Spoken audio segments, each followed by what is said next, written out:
Nerderotic.com.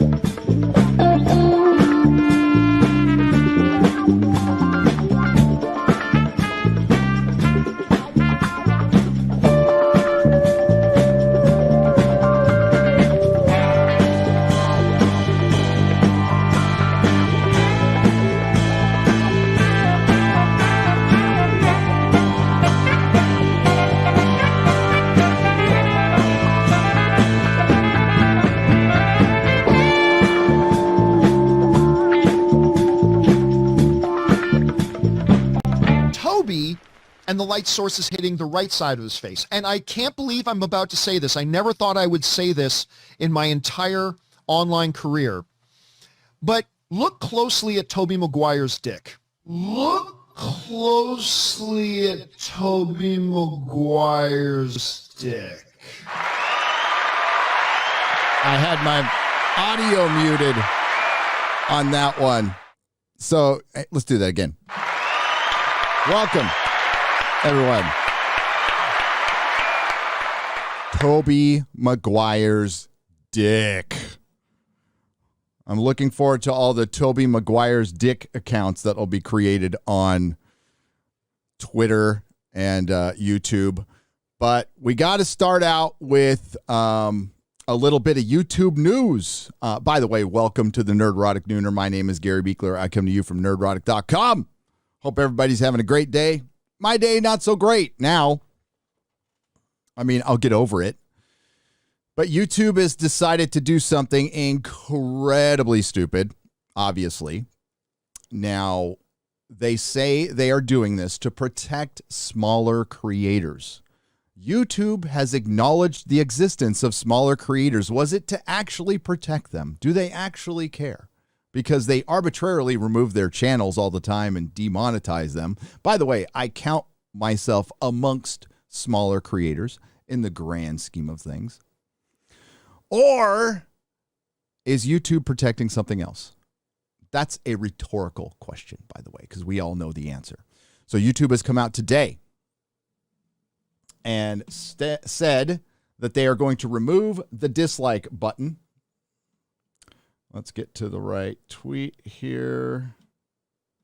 We'll just use Eric July's. We'll use Eric July's. So to reduce targeted dislike attacks and their impact on creators, especially smaller creators, you're no longer going to be able to see public dislike count on YouTube. Starting today, the dislike button is staying, but it's essentially useless at this point. It's essentially useless because you won't be able to see the count. Now, the content creator will be able to see the count. So that kind of pokes holes in their logic. While you will be protecting the smaller creators from embarrassment, they're still going to be able to see the dislike count. So technically, you could still have a targeted campaign and everyone's going to know that that creator can still see the dislike count. In other words, it's bullshit. It's to protect the White House. It's to protect the alphabet news networks. It's to protect the alphabet corporations. It's to protect the narrative.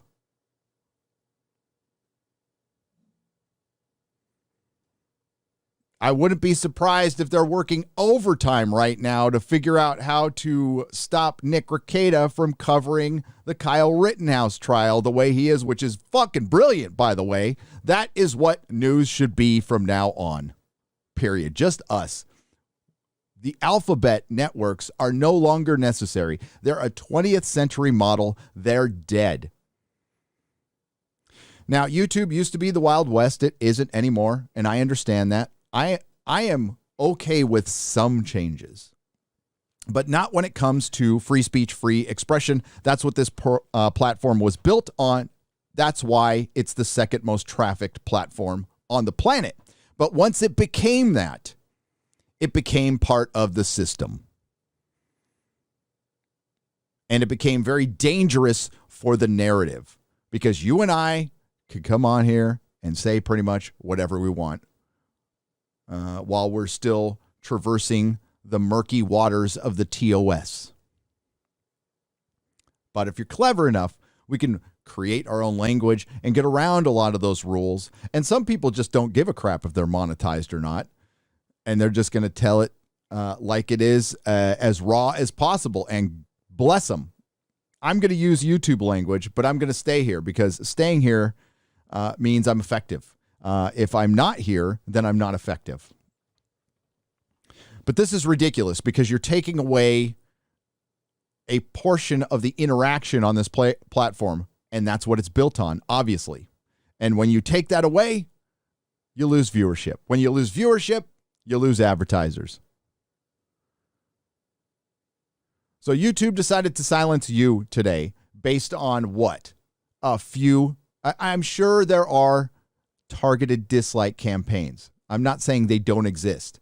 There is 122 million people on this platform every single day, and there's probably 5 or 6 targeted dislike campaigns.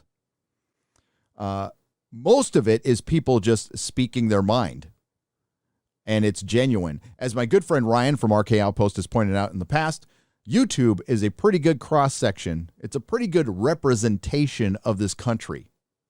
It's pretty even when it comes to male to female. It's pretty even when it comes to politics. It might, in some areas, skew a little right because the right has nowhere to go. That's what really ballooned this platform over the last 4 years, is we all got sick of the bullshit that the mainstream media was shoveling down our fucking throats. And we just needed to go somewhere else to make sure we weren't taking crazy pills. And you're not. And the alphabet networks have been busted time after time after time after time.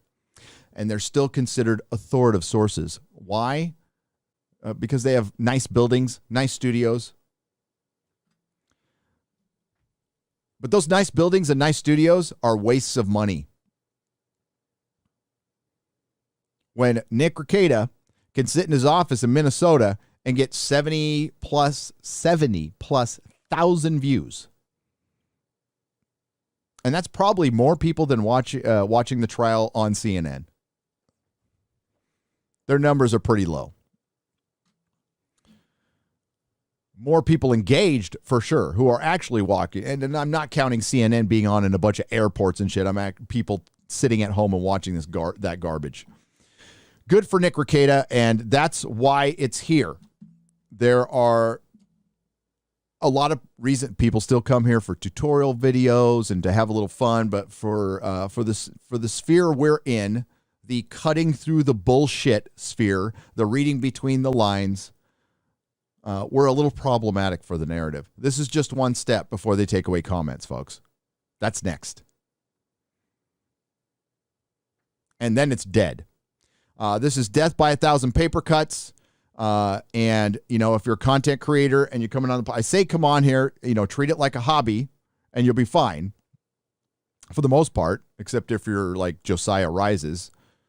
That's a content creator. That's a smaller content creator that you put through hell. YouTube doesn't care. This was an arbitrary decision. They didn't ask me. They didn't ask anybody I know. So I don't know what kind of research they did. They probably asked Biden. And that's the big problem is the powers that be that actually run this platform are in the elite sectors of Silicon Valley, and they're all part of the same club that you and I ain't in. And while YouTube makes obscene amounts of money for Google, they have to face these people at their parties, at their cocktail parties. And that's what affects us the most. Not real life. Their social interactions. The social interactions of the elite are what affect us and control us.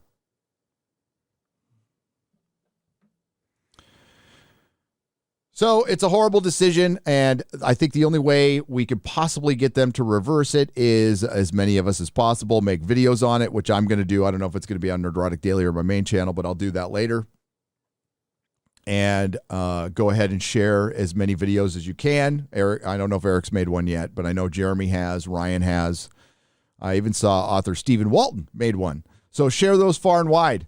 Remember when they were going to take away the check mark, when they were going to take away our certification, they did go back on that decision.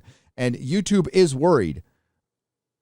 That's why I question the logic of this decision, because about 3 or 4 months ago, I got a survey. I'm sure a lot of content creators got this survey. The survey was essentially, please don't go to TikTok. Here are some shorts.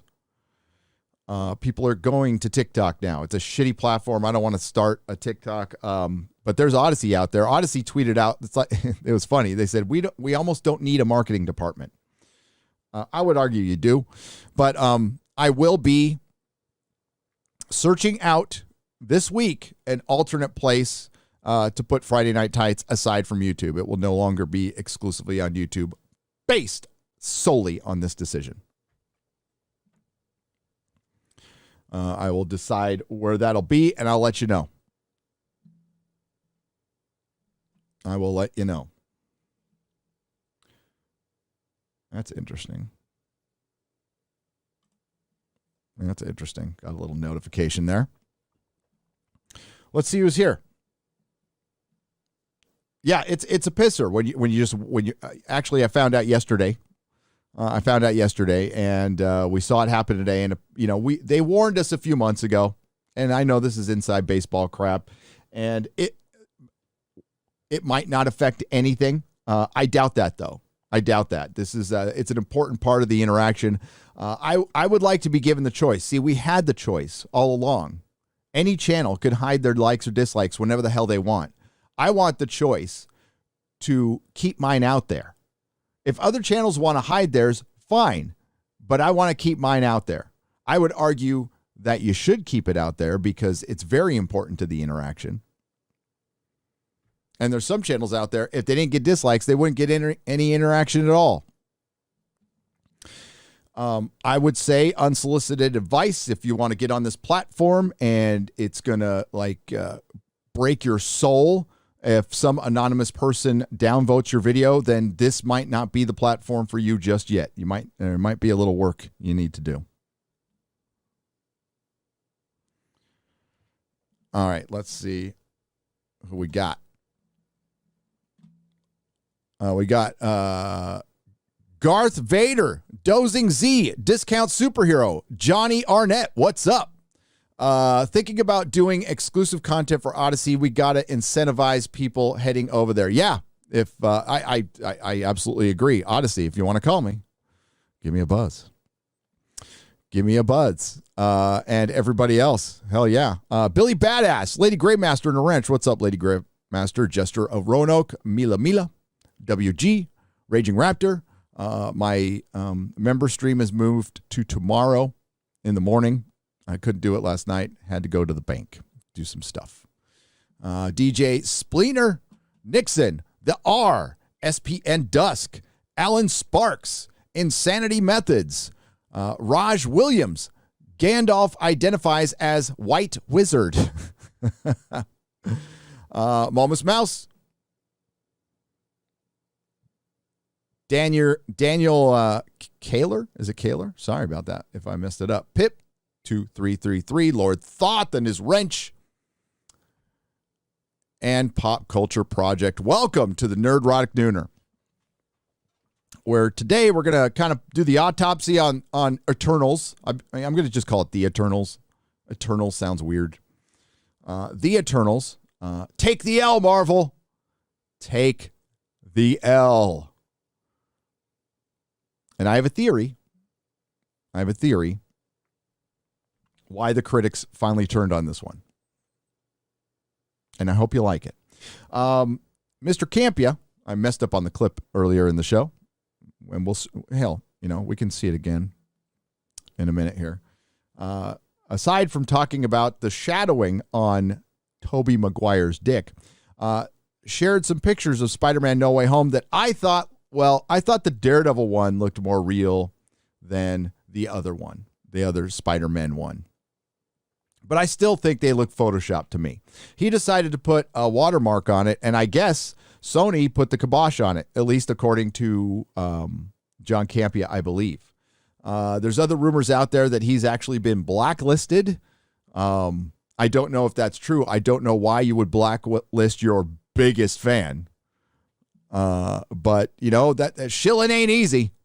Shilling ain't easy. Now, listen, I'm just going to speak for myself. People can do what they want with their channels. I'm not into spoiling. I've had plenty of opportunities to spoil plenty of stuff. I'd rather just talk about what's happened. We could speculate all day long, and that's fine. That's fine. If Andrew Garfield and Tobey Maguire aren't in No Way Home, like Tom Holland is insisting to this very day, then there's going to be a lot of disappointed people. But I'm guessing they're going to be in it. And I'm guessing that movie is going to make obscene amounts of money. And it's going to prove that the Marvel fare that we've gotten this year has been absolute garbage. Well, we don't need any more proof. I've seen it. I've seen it with my own eyes. Varying degrees. I would say out of the 3 movies that Marvel has put out, Shang-Chi and The Legend of the Ten Bracelets is probably the better of the 3, but that's not saying much. It's not saying anything at all. Eternals dethroned Captain Marvel and Black Widow as Marvel's worst movie to me for a lot of reasons. Captain Marvel is still down there. Black Widow is still down there. But Eternals is by far the worst. And not just because it couldn't even woke correctly. That was the pathetic part of it. Oh, and we could talk about some Doctor Who, too. We got the American ratings in, and they're bad. They are bad. But as far as, YouTube is concerned, their stupidity is predictable at this point. And like I said earlier, comment sections are next. I promise you.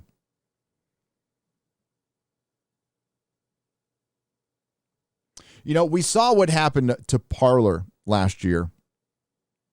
And it's disappointing what Parler did in the end. But Parler was becoming overnight actual legitimate competition to Twitter. Twitter was bleeding because of Parler. So the big tech companies got together, in my opinion, colluded to shut down Parler, which should be against the law. In my opinion, Parler should have sued, but this is why what big tech is practicing right now is no longer capitalism. It's fascism of a sorts. It's corporate fascism, corporate authoritarianism. Colluding to get your competition out of there is bad, and that's happened before in the past. That's why there's laws. I don't know if we'll ever get a legit competition to YouTube. I still think TikTok's more competition at Instagram than YouTube. I mean, for those very short videos, and I don't know if you can watch long form, like that, like on your phone, but maybe, I don't know. Who knows? Again, I have no intention of going over there. Somebody took my name over there. I don't know if they're squatting on it or not, but I own the trademark to my name, so I can get it back whenever I need to. Let's go. We got Matt317 for $3 says, you find out the necessity of liberty as you find out the necessity of air by not having enough of it and gasping. G.K. Chesterton. This is true. I think there's a lot of people out there who don't appreciate liberty and what it really means because we live in a pretty affluent society for the most part. Comparatively to other countries, we got it pretty good here. for the most part, not everybody.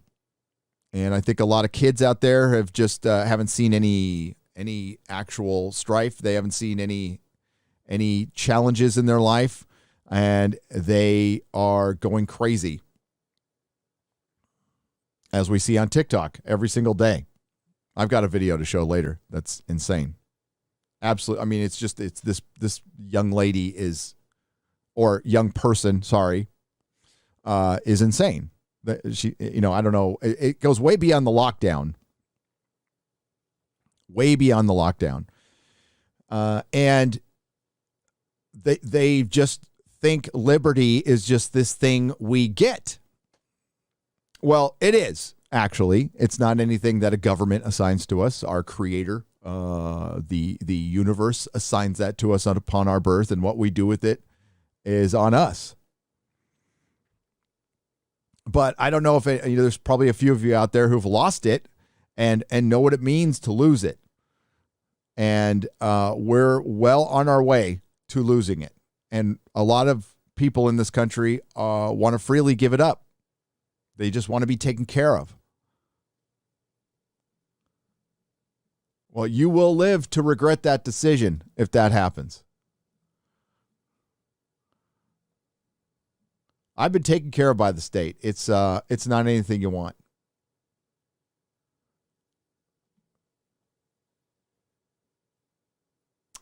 Where the hell have you been?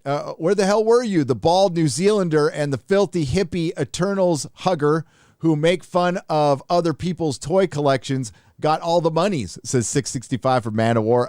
Well, I decided to go a little later, not to step on their show.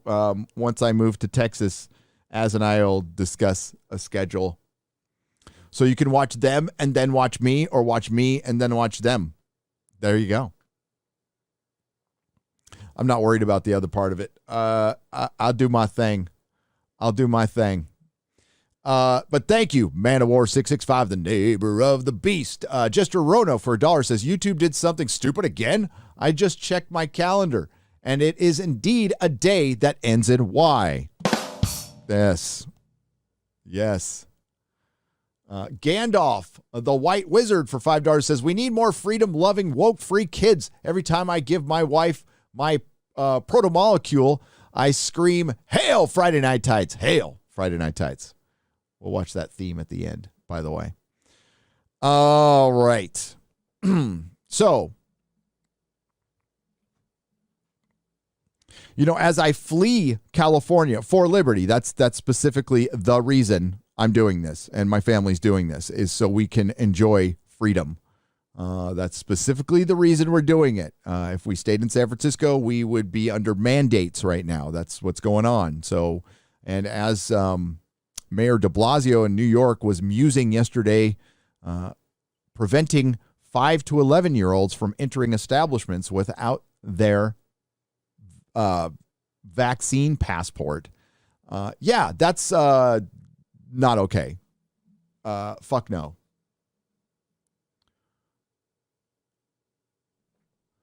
And that's to protect cowardly adults.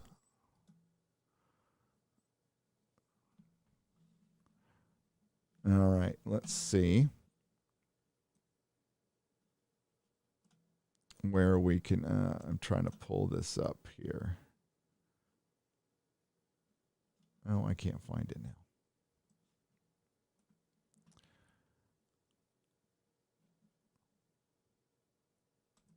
We're going to go to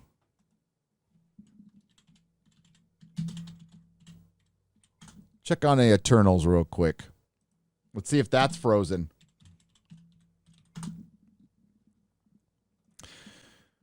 I imagine it will be stuck at 48%. That's my guess. If it wants to fire up, which it can't right now.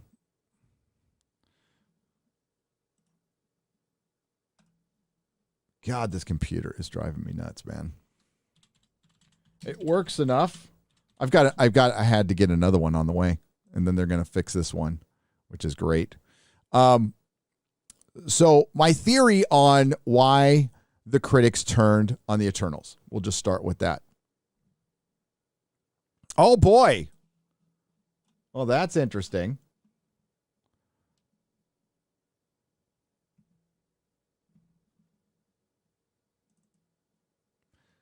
Let me show you.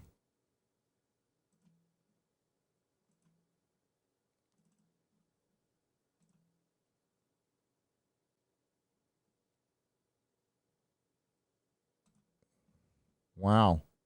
Wow. It's not even showing up. Hang on.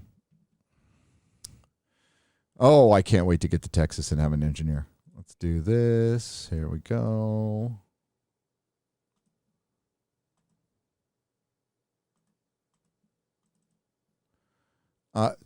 It turns out Rotten Tomatoes is under maintenance right now. So I can't go to them. Why is that not working? That is a pisser.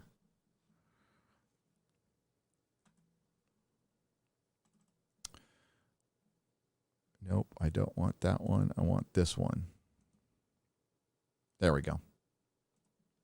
Finally, it pops up.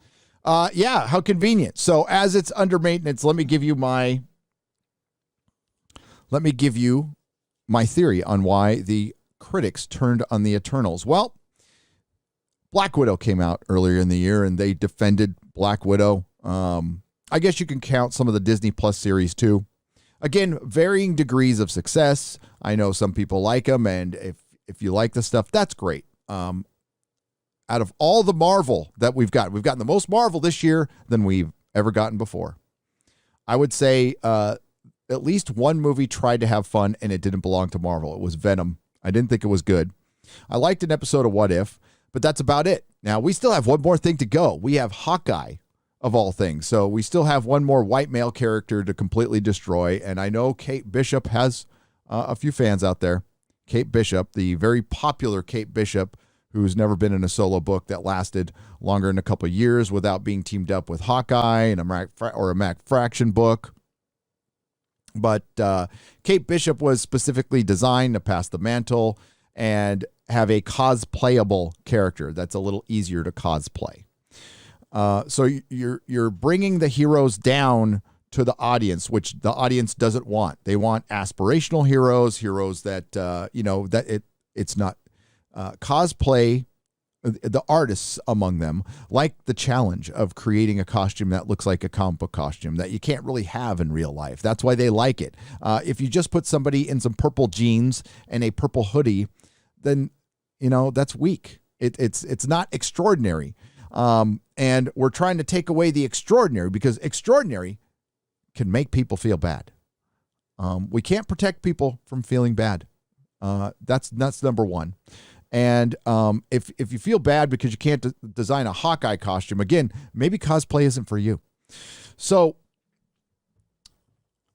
my theory is the critics got tired of defending Disney. It was just too much. My theory is they didn't really love Black Widow that much.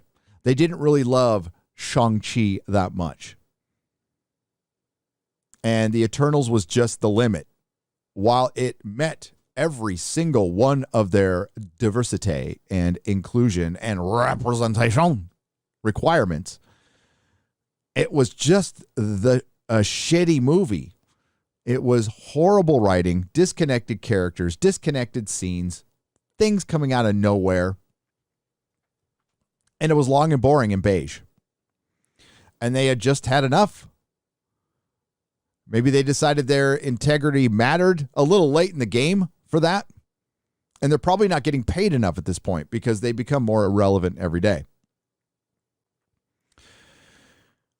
And it was such obvious pandering that to like it that much would probably harm what, I don't know, small percentage of their integrity that is left. But as this movie nosedives, and I'm that's just speculation on my part, but I'm guessing there's going to be a huge nosedive this weekend, and then Ghostbusters comes out in 8 days? Comes out in 8 days. And I'm looking forward to it. I like the last trailer. I could be wrong. They could pull the rug out from under me, and of course I'm going to be skeptical to a certain degree. But yeah, I'm looking forward to it. Let's see if this. There we go. There we go.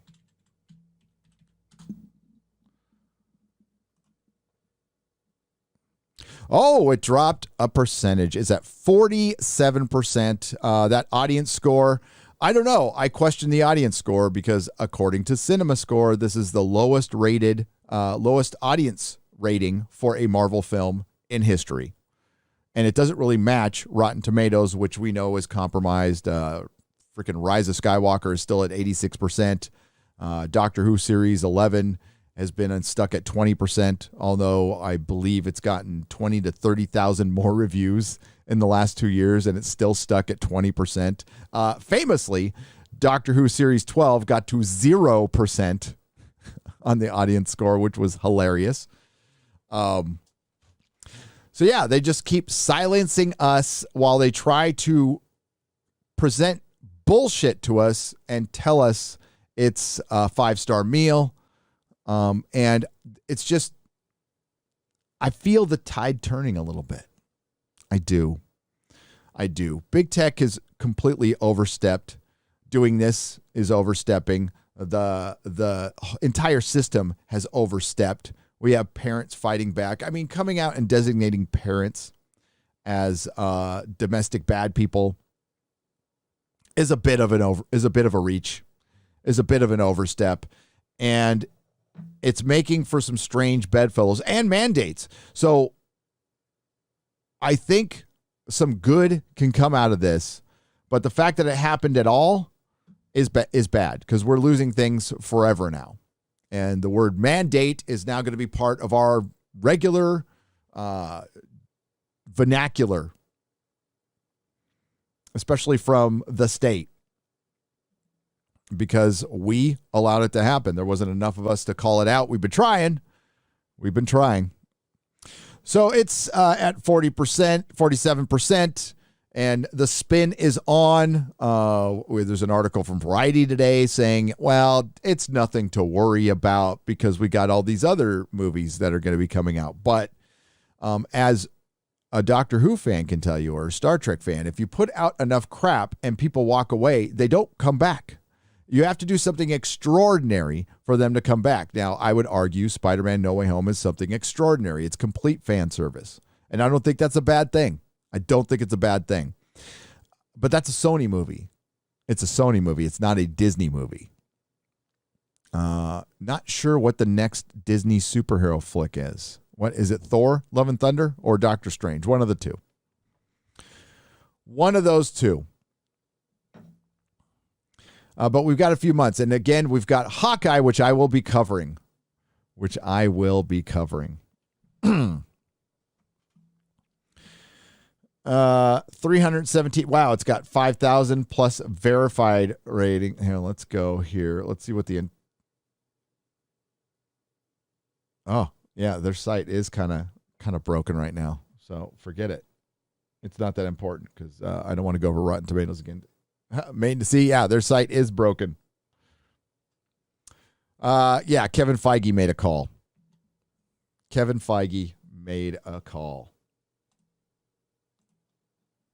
Where I think it was Deadline, where they were trying to spin.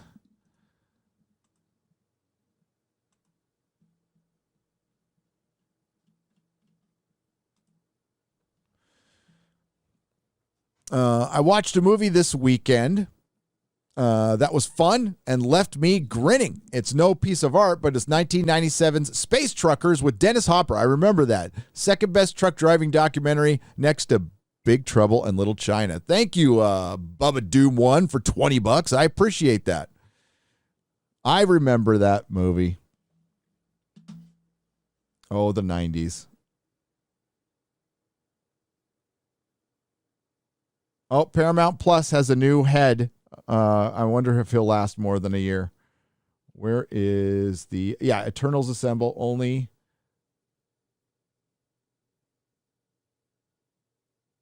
Where did that article go?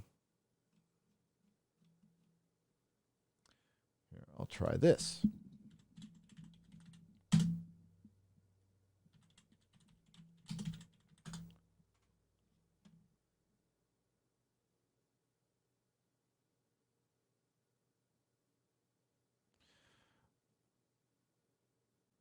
Yeah, you're going to see a lot of this.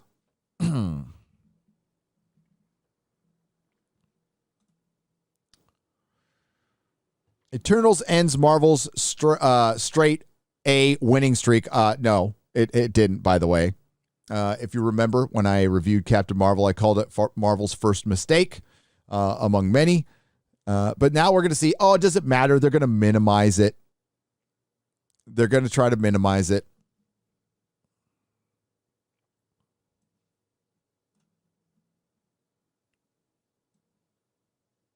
Oh, whoops. What happened there? There we go. Late on the evening of November 5th, Marvel Studios and Disney executives received word that the Eternals had been slapped with a B cinema score by audiences, the lowest grade of any film in the Marvel Cinematic Universe pantheon, which now boasts 26 titles. 26. Every other MCU title, save for Thor, which received a B+ more than a decade ago toward the beginning of Marvel's renaissance, has earned some verification of an A, or some variation of an A. An enviable feat.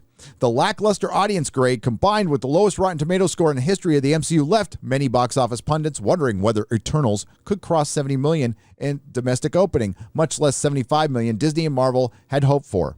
And it didn't. It hit 69.5 million, but they're saying 71, whatever.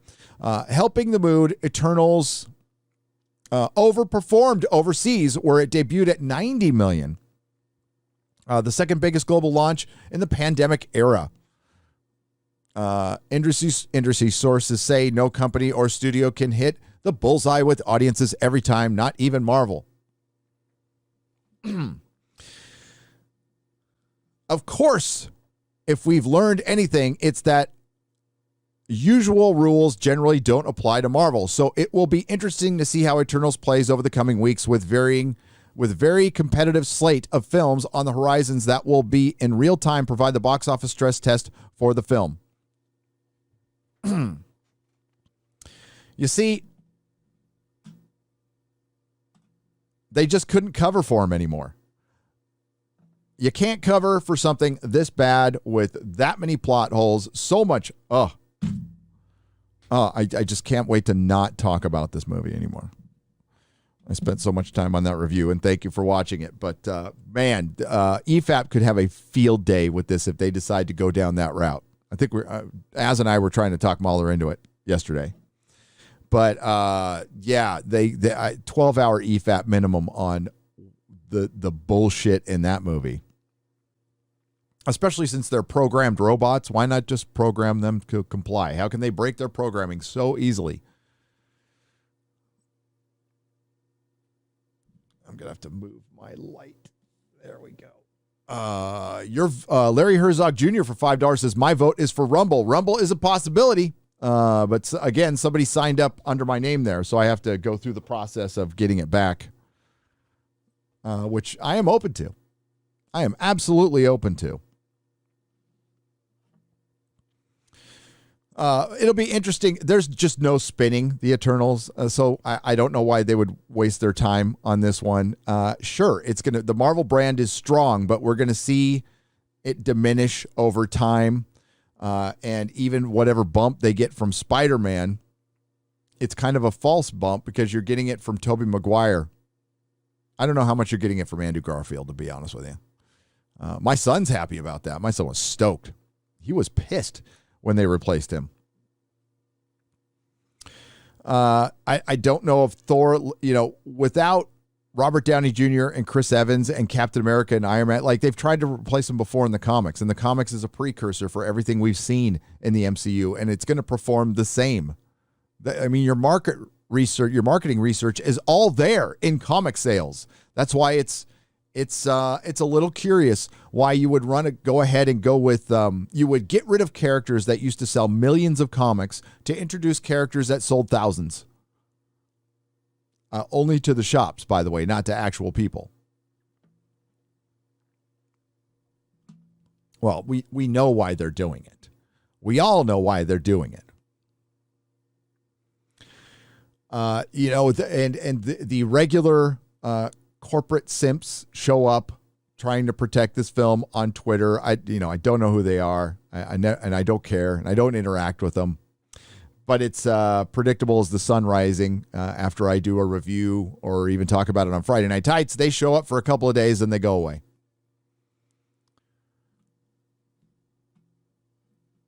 And it's usually just contrarians. So Rotten Tomatoes is under maintenance. Guess they're going to readjust the Eternal score, says the fantastic Mr. Knox, for 10 Australian dollars. Thank you very much. Maybe. Maybe I should have screenshot that. I got 48% screenshot. I noticed today that it's been going on for the last couple of weeks. The Doctor Who discourse has gotten spicy. Yeah, y'all are arguing over Dust and Bones, which we'll get to. But you're arguing over Dust and Bones. Hey, Gary, I am stationed in Germany and can't wait to retire back to Florida and meeting you guys. Do you think Az would have a meetup in the UK? I think he would. The wife and I plan to go out there next year. We'll see what it's going to take to get out there. And that is for €5. Thank you very much. Uh-oh. I almost knocked over my light. I'm just going to bring it down here. Added another light. Got my Christmas lights kind of up. I'm going to put the rest up. It's never too early for Christmas. YouTube only keeps the smaller channels around to use them for this kind of stuff. You say comments next, I think view count. Then they can astroturf things as popular and create artificial popularity, says Rangi for $10. That's a good point. You get rid of view count, though, the platform's over. It is over. Remember, they used to show an exact sub count, and they got rid of that. They still do it for under, it's under 100,000. They still do it, or they do a 0.2, but they used to throw out the exact number. And they said they did it for mental health. Yet that's, or no, it was over the PewDiePie. Oh, what the hell was the other big channel he was in competition with? They have crazy followers. I know I should know their name, but I don't. And I don't, because I don't watch any of it. But yeah, they did it over that as well. You could still obsess over the numbers and stuff. It's all bullshit. I wish, maybe they should just be honest why they did it. It wouldn't change my mind. I'd feel the same exact way. I'm just a little more pissed that they're lying to us. They don't care about our mental health. And that's fine. Every day when I get up and do some sort of content, I know it could be my last.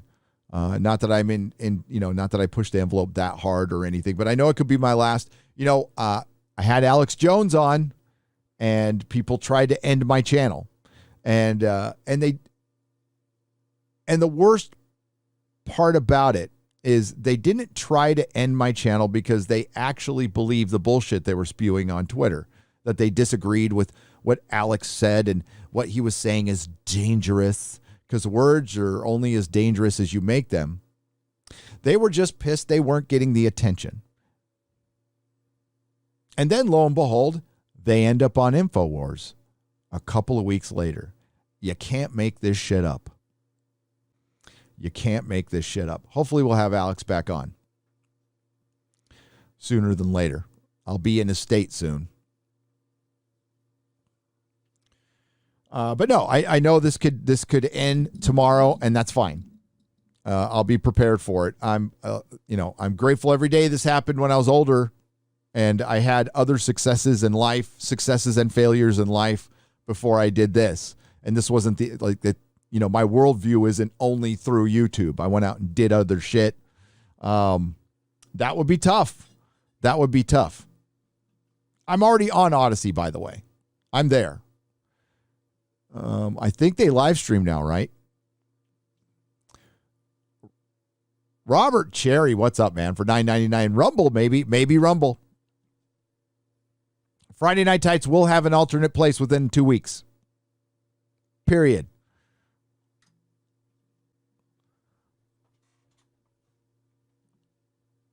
I'm not going to it's the reason YouTube didn't ask all of its creators is because they knew we would have said no. Nobody wants this. Nobody's asked for this.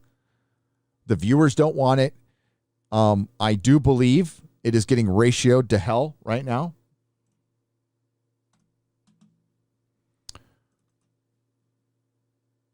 Let's go to the actual tweet.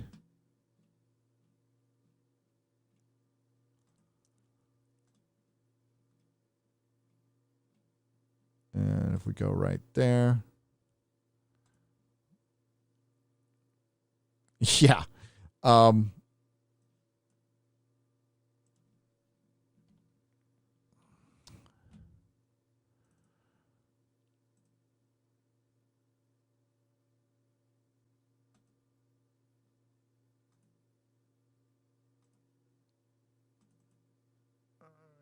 we go.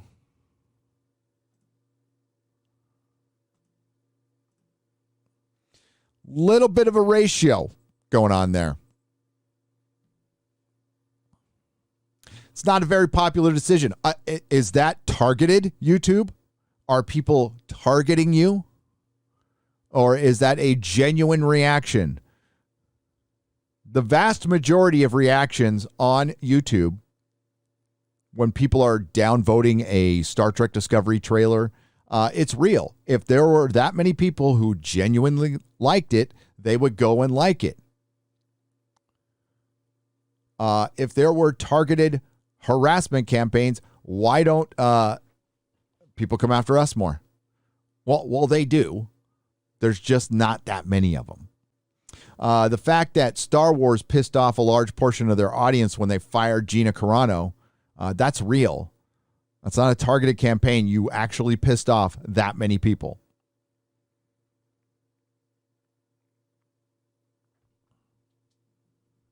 And she wrapped filming, by the way. Gina wrapped filming. I think she put something up on Twitter. And good for her. I think we can find that. Oh, my.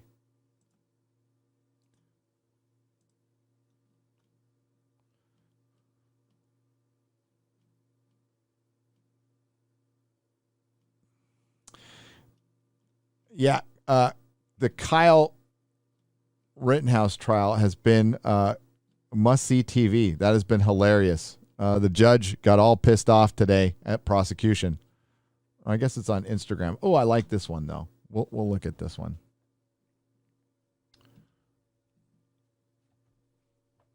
I like that one. Do not comply. Do not comply to mandates. Make your own decisions. Do what you need to do. As all of us have said from Friday Night Tights, make your own decision. Nobody's saying don't get anything. If you want to get it and you need it to keep your job or keep your family together or visit your mom in at a nursing home, then yeah, do it. Fine. But respect other people's decisions not to. That's all. Not a doctor. I'm not a fireman. I'm not a cop. I'm not an astronaut. I'm not Spider-Man. I'm not Superman. I'm not a president. Did I get all that covered? I'm not a financial advisor. I am a grateful recovering alcoholic, though. Great timing. I finished work and the stream starts. Hoo-yah, says Icon Bearer for £5. Hey, great. You know what? I was waiting for you to get off work. I was checking my fictional watch here, and I was like, he's almost off work. And we're going to start right then. Hail, Gary. Another thing we should, by the way, that was for £5 British. That's real money. Hail, Gary. Another thing we should promote is how else to super chat and support you with without giving it to YouTube. This is the, I'm crappy at this part. If you would like to donate, which you do not have to, obviously, there's a link in the chat for Streamlabs. It goes through PayPal or a credit card, and YouTube gets $0.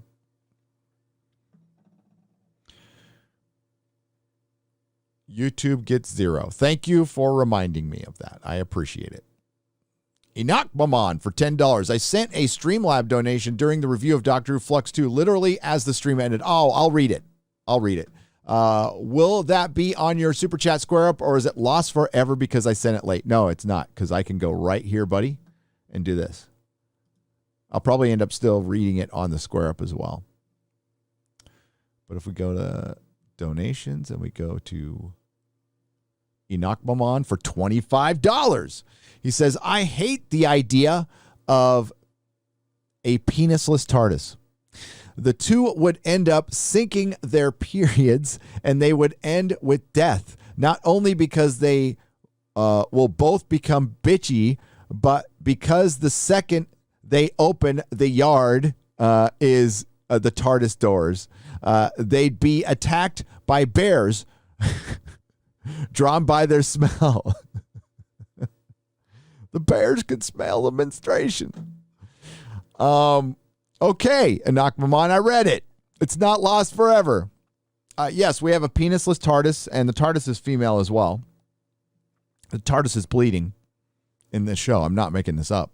It's bleeding in the show. I might do a video review for tomorrow. I might not. I've got a couple other things to talk about. It's a little late, but I feel it's almost obligatory at this point, and then I'll do them sooner. I do a live stream after it airs in the UK every Sunday. It's at 12:15 p.m. with Az. We're going to cover the rest of the season. There's only 4 episodes to go. And be prepared. I know there's a lot of rumors out there. Be prepared for a double down on the Timeless Children. Not a retcon, a double down. And we got some disturbing news today about Russell T. Davies, what he's possibly going to do with Doctor Who. One of the actresses who's worked on one of his shows believes he's going to have a modern take on the Doctor. We know what that phrasing means. Now, I think that's just her opinion. She's not working on the show. She's not working with RTD. So, we don't want to make too much out of it. But that was in Radio Times today. I'm going to talk about Doctor Who because I love that show, and I'm going to do the autopsy, and I'm pissed, and I think we should rake through the ashes. And that's what they get for destroying a 50, almost 60-year-old franchise, disrespecting fans. And now it is ugly. The Doctor Who fandom, which was one of the best places to be 10 years ago, absolute best fandom, period, is now the worst. Is now just the worst, because what's left, I don't even know what's left. It's the identitarians. That's all. It's the people who like it because of the identity, and that's it. They don't care about the story. It's narrative confirmation bias for them, essentially.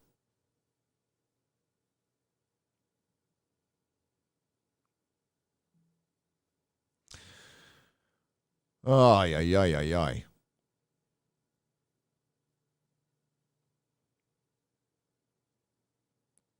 Lord Vito for $5 says, I'm donating to Streamlabs today. YouTube needs a timeout. They do. Oh, it's bothersome. I was informed yesterday again, and I'm not going to talk about it forever. It just sucks. But, we're going to move on. We're going to deal with it. I wish they would give us the choice. We all learn from criticism. Without criticism, you can't grow. And I don't even want to go down that road because like they're using the smaller creators. Fuck that.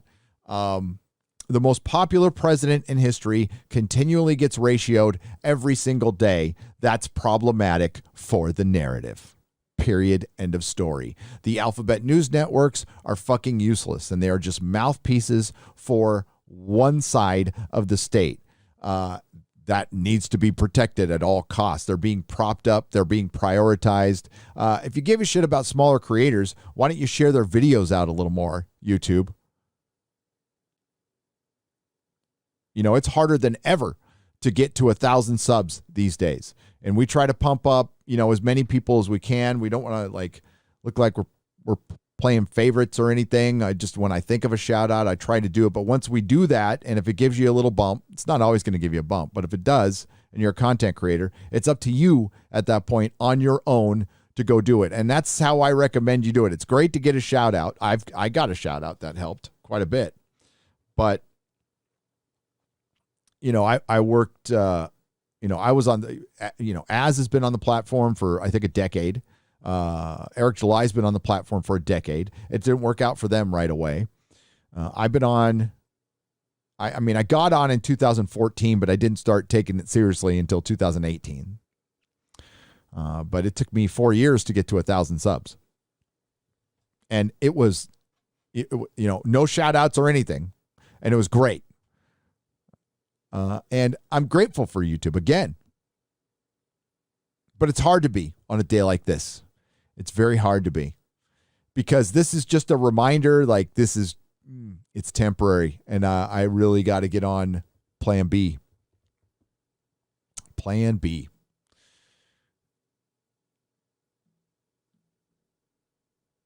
Thank you, Lord Vito. I appreciate it.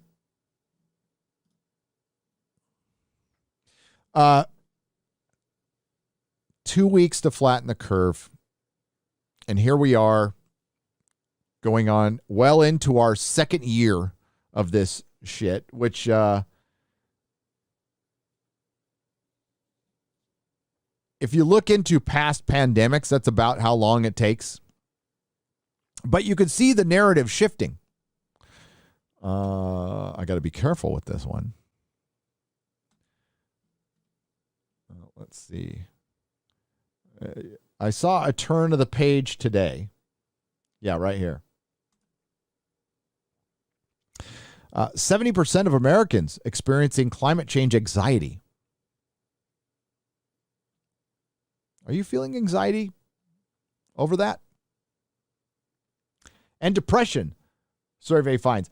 I'm wondering if they just conflated that question with just depression.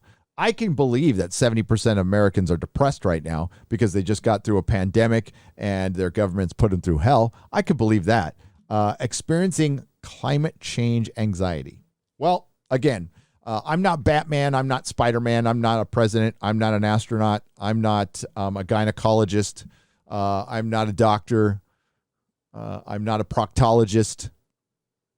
But I do know that the climate changes. It changes.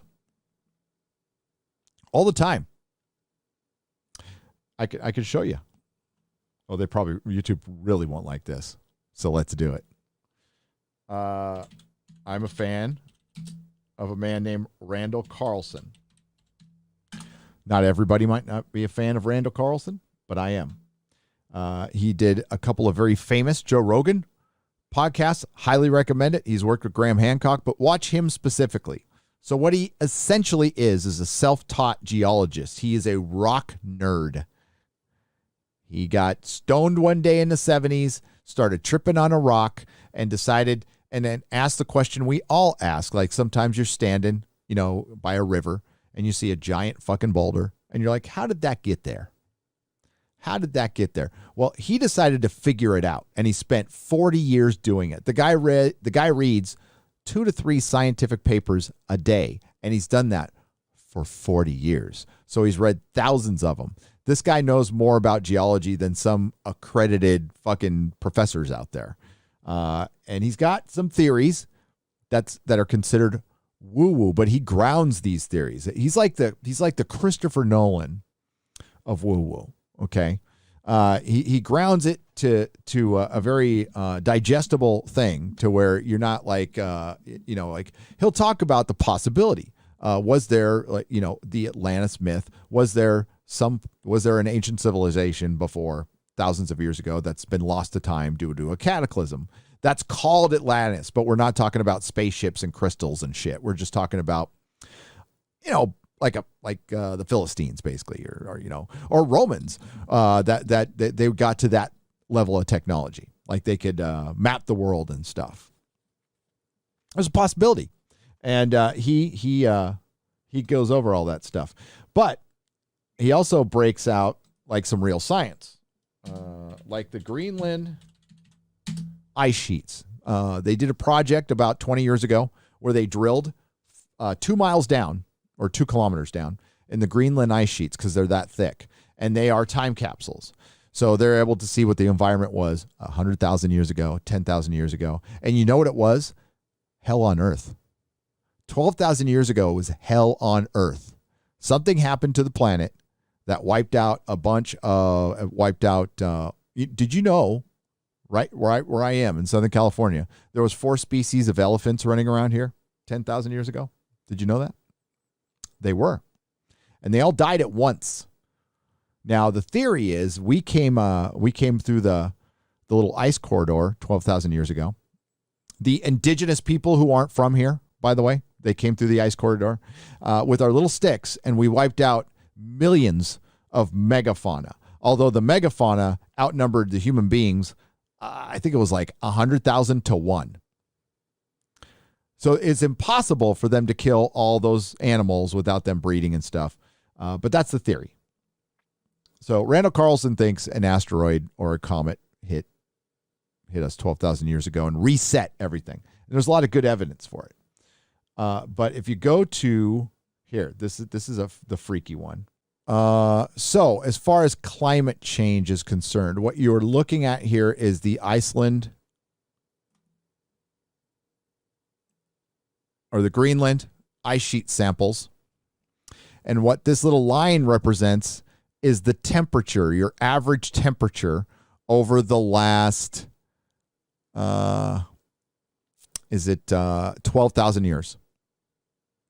So if we go all the way to the left, that's 12,000 years ago, the average temperature, and it varied. Crazy variances right now. So to the right, see all the squiggly line to the right? You see the arrows? It says medieval warming period. That's us right now. So we are in the warmest period, the most consistent period of climate calmness in the last 50,000 years. You go 8,200 years ago, and it was cold, like 18 degrees colder on average. Right now, we're concerned about 1 degree. It was 18 degrees colder Fahrenheit. You see the spike here? So all the way on the left is the Ice Age. The Ice Age ended geologically overnight. Then it restarted geologically overnight. And that's actual science. And then it ended 1,000 years later, geologically overnight. Lots of theories about this. Wobble, cosmic rays getting trapped, or something like that. Randall Carlson's theory, Graham Hancock's theory, is a comet hit the ice sheets, but it was a series of comets and asteroids that hit the Earth over a 21-year period in the Ice Age that started it and ended it. Either way, if you go to the right, you're going to see the temperature going up and down. It's not so bad. That's pretty much what we've been in ever since. Climate change. So absolutely it changes. Totally agree with you. Look at how much it changed. Thank God it changed back then. Don't litter, though. Don't throw plastic into the ocean. Recycle. Do all that good stuff. Yeah. Of course. I don't think anybody's against that. But Randall gets suppressed. That's a guy who gets suppressed. Now, why? Why would you suppress Randall? Like, he doesn't. None of this stuff is dangerous. What he talks about, it's really interesting. Go check out his channel. He's really fucking good. It's what's it called again? Cosma. Oh, I forgot the name of it now. One of my mods can link it. But definitely check out his interviews on Joe Rogan. Freaking great stuff. So enough of that. But to go back to what ABC News put up is that's the page turning. Now that we have reached, we're at a point in the pandemic where either people are sick of it or the news can't make money off it anymore. I mean, it's going to be around. It's going to be used for whatever reasons. And of course, it's real. And people have passed from it, and that is sad. All I can say, I can only speak from personal experience. I have flown now on multiple planes. I have been to 3 meetups. I went to Timcast, and I have tested a couple of times since then, and I don't have it. I haven't had it. I guess I just missed it at the Timcast. I guess he got it pretty bad. So be careful, of course. Be careful. And always respect others' space and their decisions, their personal decisions. I don't think that's anything radical. But I didn't do Randall Carlson's argument justice. I would. His live streams tend to get really long, and he gets really detailed. If you want a nice compact, well, it's not. It's 3 hours long. But watch the Joe Rogan thing. It's really good. It's good. You know why Warner Brothers is America's dumbest company? Oh, shit. Hang on. I'll just do it live. I'll do it live. Yes, I was looking at cameras for the studio. Okay, so it's a good thing that like the stuff I look at is not embarrassing because it's like all over the websites. You can tell when I've like been looking for books or looking at Sideshow or looking for cameras for the studio. Totally busted. Yeah. So, you might not like the Snyder Cut, but the one thing I hear the most is most people are really down with Henry Cavill being Superman. Okay. I think he looks the part. I think he really pulls off the Boy Scout, but then he can go like kind of do the alien part of Superman that I think is really cool. And I think with a good script and a good director, he could be the Superman for the ages. I personally, just because he was such a great Superman, Christopher Reeve will always be the Superman to me. But I think Henry could be somebody's the Superman easily. And he wants to do it. He's like coming out and saying, I want to do this. And they're not asking him. I would argue right now, he's the biggest star in Hollywood. I think he's the biggest male star in Hollywood. I can't think of, like, Tom Hardy's a great actor, but I've never seen him like full on leading man. He's capable of doing it. But if you're talking about a movie star that will put butts in the seats, male butts and female butts, it's this dude. He should be in every fucking movie right now. Born in the wrong time, buddy. Born in the wrong time. I'm a massive Superman fan. And I think before it's too late, Warner Brothers should fucking wise up and they should be making a trilogy right now. But no. And be very careful of that. Temper your expectations of the Batman. Although I thought the trailer was an improvement. There's something very concerning. And I think after watching the Eternals, I'm pretty convinced we're going to get something very similar to Icarus. Now, I don't think Batman's going to be, sorry, spoilers for the Eternals, turn out to be the bad guy. But I think there's a very good possibility we're going to have a mentally unstable Batman who's losing his temper a lot and freaking out, and like Catwoman. Like there's that scene of him like, it's like a spazzy Batman. Because Hollywood right now refuses to push anything that they would deem patriarchal. And the classic traditional hero is a bad guy to them. That's why they made the conscious decision to turn Icarus into a bad guy. The only fucking Eternal that most comic book fans would recognize. They would at least go, that guy's an Eternal. I don't know if every comic book fan would know his name. Now, yes, I know everybody's a fucking expert on the Eternals, and believe me, I got emails. Oh, did I get emails? Can I make a blanket statement for y'all? Apologies to anyone who's been around my channel for a long, long time. I mispronounce shit all the time, and I don't apologize for it, and I'm going to continue doing it. Especially when it's a word I've seen in a comic book, and I read it that way for years and years and years and years and years. And then all of a sudden I come out and I find out it's, because, now that we're getting all the superhero movies made and they're digging deep into the lore, we're finding out the either proper pronunciation of words or what Disney has decided the proper pronunciation is. Because, like Thanos or Thanos. Well, it's Thanos to me because there's one N. And that's what I've been calling him for 40 years. So it's Thanos. Shang-Chi.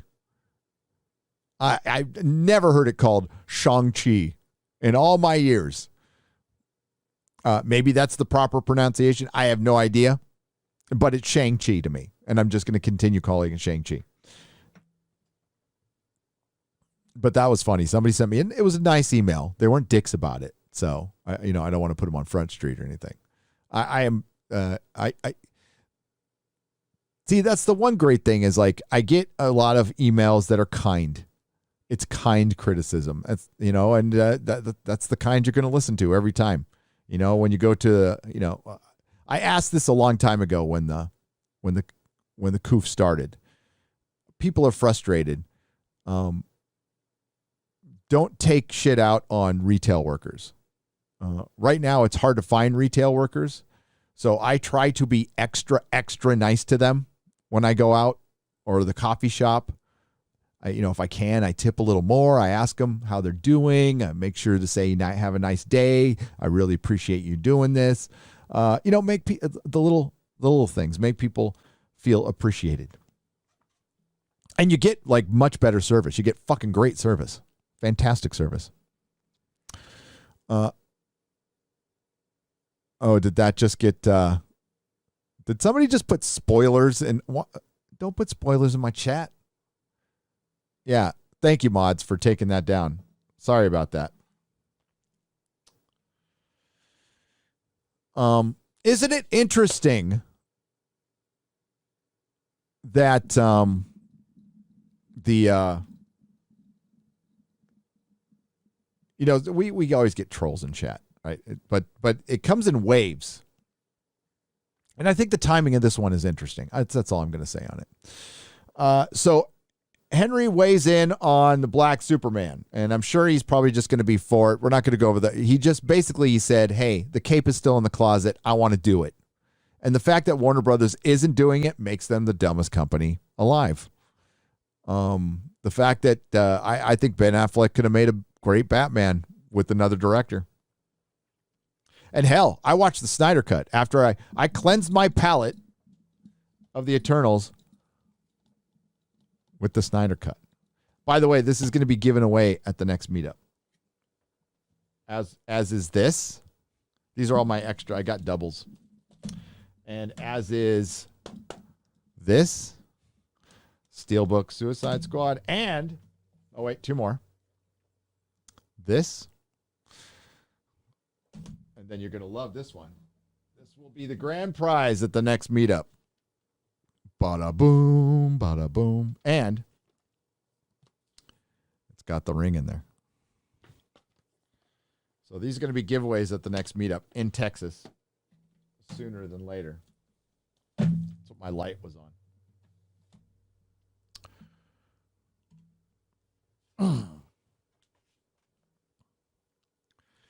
Yeah, I don't know how this is going to affect YouTube. We'll find out over the next coming months. But I think, I know TikTok has dug into YouTube and Instagram a little bit. And again, I can't stand TikTok, but competition is good. But I mean, I can't stand YouTube really pushed the shorts. I think everybody should make a short on why taking away the dislike button is a fucking horrible idea. You want shorts? Make shorts on that all fucking day long. I don't trust the audience score of 80% at all, says Orville Nation for $5. I don't either. I think it's my guess I think it would be right around where the critic score is. And I think that's reality for most movies, by the way. Most movies should probably be at 60 to 70% critic score, 60 to 70% audience score. If they're an extraordinary movie or TV show, like The Expanse was at 100% audience score for most of its time, that I believe. It's pretty. People love that show. The people who are into that show love that show. I was one of them. I still love it. Last season sucked. But I think even, at 20%, Doctor Who's protected. I don't think 20% like it. The number of people who like Doctor Who is infinitely small. What do we get? What are the ratings? Let's go to those ratings.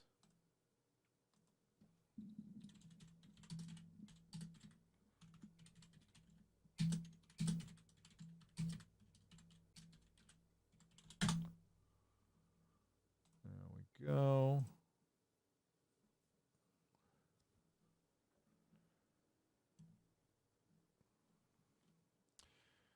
All right, so this is UK. It had a pretty decent jump on Consolidated, but still not good. Remember, the opening episode of the first female doctor, played by Jodie Whittaker, who we will lovingly call Dr. Karen, had 17 million people in the UK watching it. The UK's population is 60 to 66 million. So that's a fucking third of your population watching a TV show.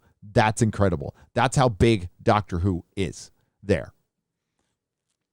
It lost viewers overnight. So it lost about 50, 40,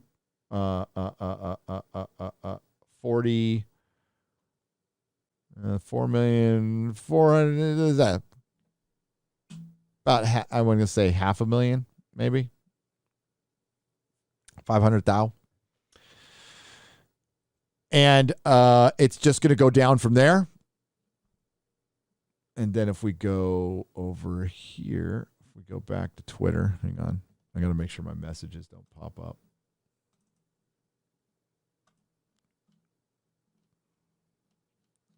There it is. Why is it so big?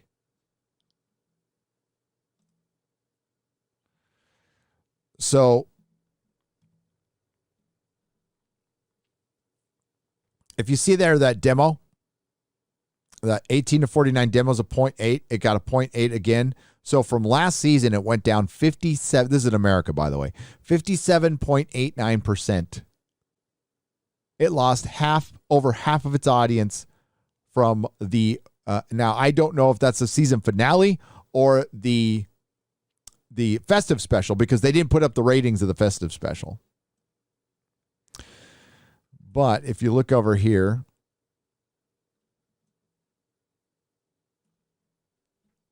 that's how many people watch Doctor Who in America overnight. Now, of course, people aren't watching terrestrial TV as much, but that's 300,000 people. The ratings used to be in the millions. 1.5 million, 2 million. And now it's at 300,000. It's pathetic. And it lost. So the demo is different. So 0.8, the 18 to 49 demo is there's 183 million people in America that are in the 18 to 49 demo. Then you count the percentage of that 183 million.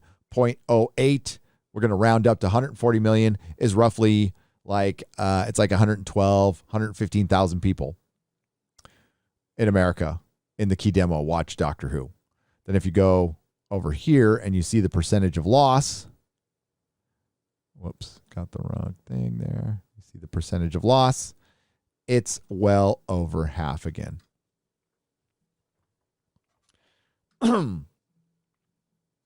See, Marvel needs to be very careful. Now, I don't know if anybody is capable of murdering a franchise like they did to Doctor Who, but Marvel needs to be very, very careful.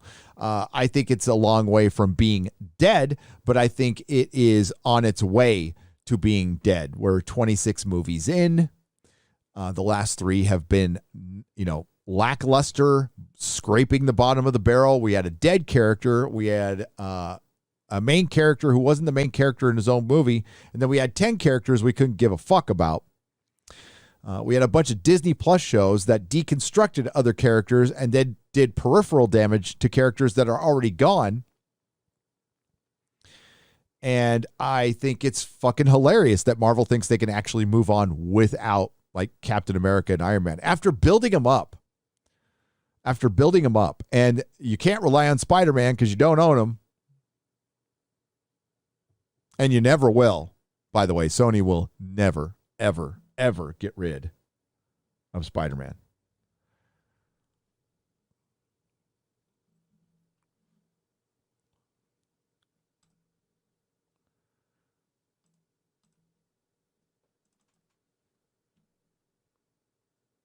Oh, why is Miss Marvel trending? Oh, breaking news.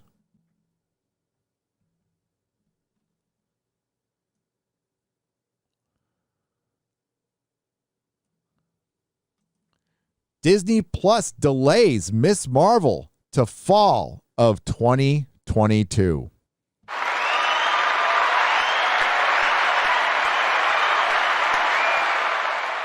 The self-insert from Sana Amanat, Kamala Khan, was originally slated for a 2021 release. They're filming it right now. What could have happened? What could have happened? What could have happened? Was it the response to the Eternals? Maybe.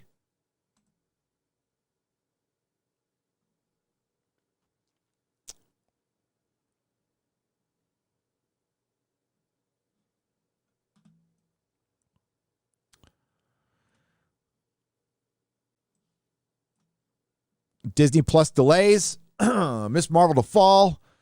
Fans of Miss Marvel, all 5 of them, will have to wait a bit longer before her new standalone series hits Disney Plus. On Wednesday, Disney CFO Kristen McCarthy said during a call that the upcoming Miss Marvel series will be released around the fall of next year. The show has originally set to have a debut this year, and it was, again, well on its way. They've been filming it. There's been horrid fucking pictures of it.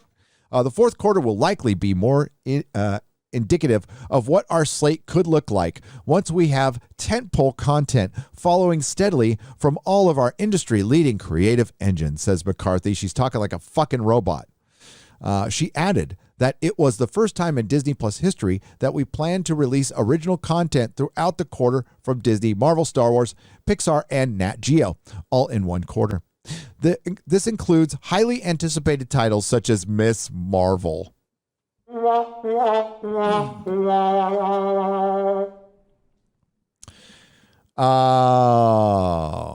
I mean, bummer if you're creating content on YouTube, because this one was like this, there's few things that are guaranteed out there, but this is guaranteed. Like, this is going to be. This is going to take cringe to entire new levels for Marvel. And they saw the Eternals, and they saw the reaction to it, and they said, reshoot, re-edit. That's the first thing that hits my mind. What's the first thing that hits yours?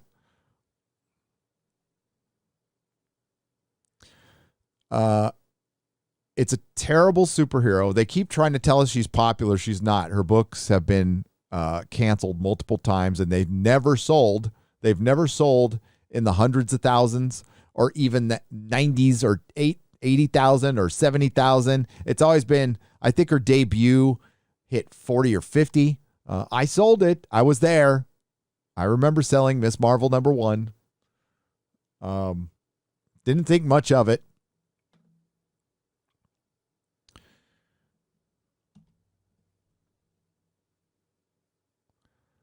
Well, that's a damn shame.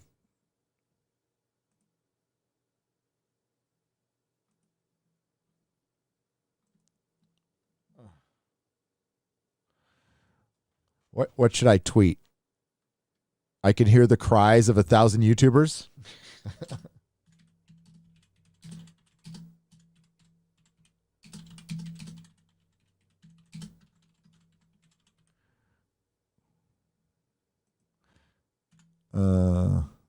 Yeah, that works.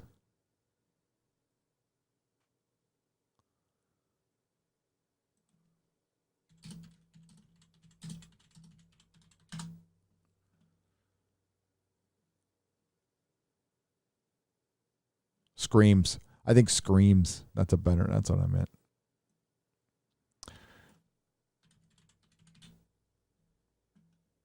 There we go. That works. Oh, wow. There's a site called Miss Marvel News. It has 4,000 followers.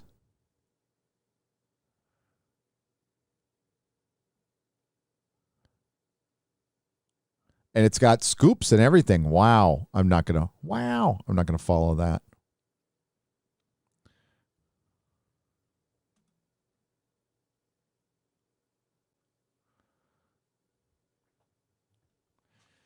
Nick Ricade has been killing it, by the way. Absolutely killing it again with that Kyle Rittenhouse stuff. Where is the other thing? Oh, yeah.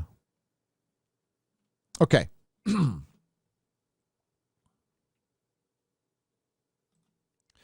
get to your questions a little bit. And then we'll talk about Mr. Campia a little more. Because I guess he got in a little trouble. I was trying to look it up. One YouTuber said he was blacklisted from Sony or Disney, but I would take that with a grain of salt from that content creator, just me personally.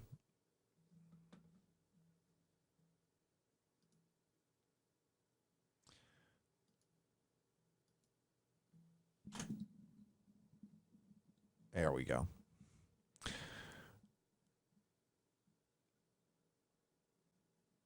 Oh, everything is just lagging today. Why? Weimarin for $5. Gary, according to newer research, the Clovis people were not the first. No, they weren't.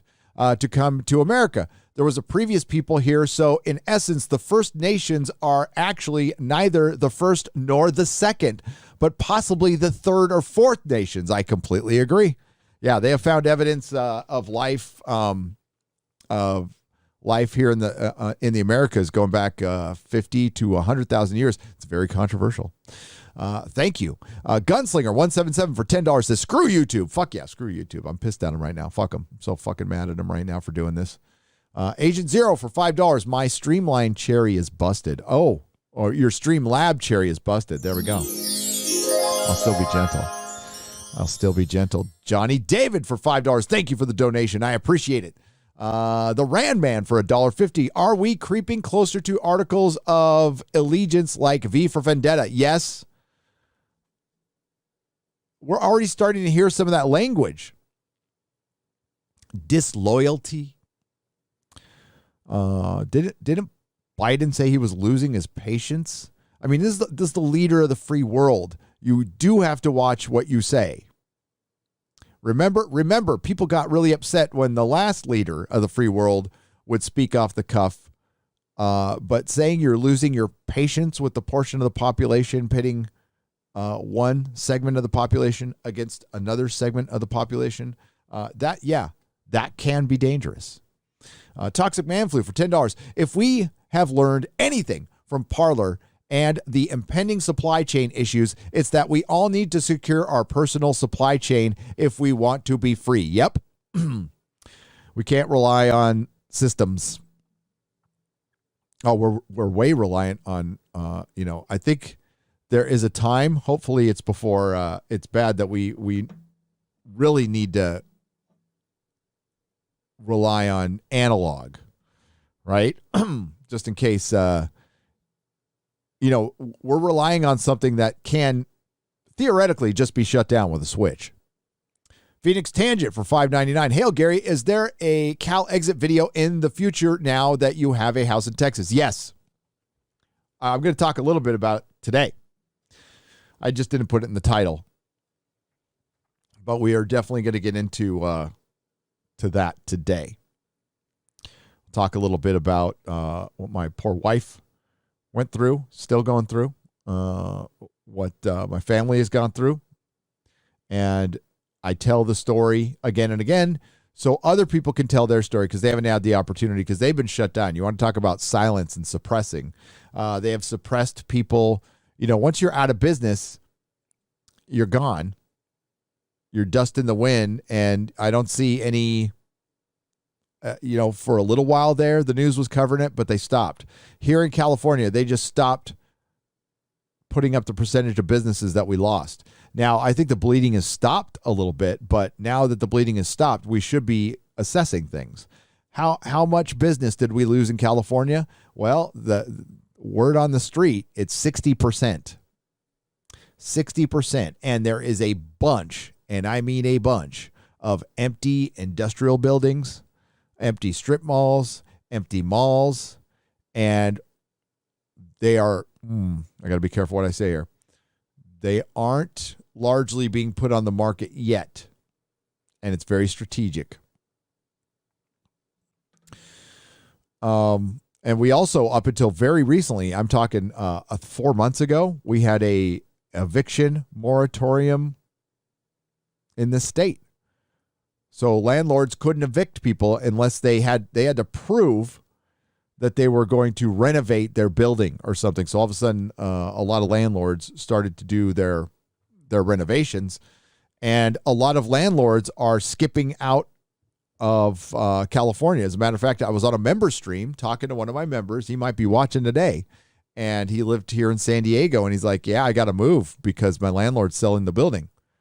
Well, fuck yeah, he's selling the building because the government came in and said, you can't kick people out, and you can't collect rent. And you want to have sympathy for people. You do in these situations, but I would argue that you have a much better chance having a better relationship with a landlord on a personal basis than with some corporation, or even worse, the state. They tend to be not very accountable. For instance, I'm renting a house right now. It's a temporary situation. Know my landlord. He's a fucking cool dude. My rent's never late, but if it needed to be, he'd be fine. All we'd have is a conversation, And you're taking that away by getting rid of the mom and pop landlords. The elderly couple that has an extra building for a little income so they can retire, but they're the nice people that you can work with. I had a great landlord at the comic shop, John Tota, may he rest in peace. Great guy, hairdresser from the 50s. And he bought a bunch of buildings in San Francisco in the 50s and just lived off rent. And he wasn't a dick. My rent was $1,000 a month almost the entire time I was for 10 years. He raised it a couple of times, $25, and was very apologetic when he did that. I'm like, well, you don't need to say you're sorry. Like, it's fine. But yeah, in San Francisco, my rent for my comic shop was $1,000 a month because he was fucking cool and he didn't need to, drag it. He didn't need to drape anybody. Now his kids did. After he passed away, his kids came in and jacked up the rent $3,000 or $2,000 on Brian, I think. But John was a sweet guy.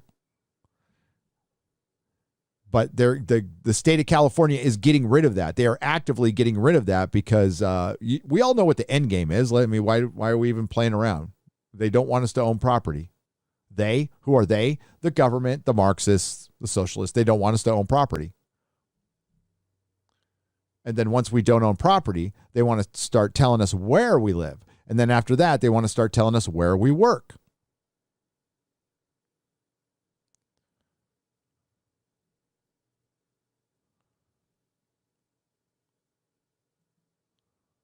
I'm not saying this is going to happen tomorrow, but I'm saying this is in the game plan for some people. Most definitely. They hate private property. And private property is the foundation of liberty.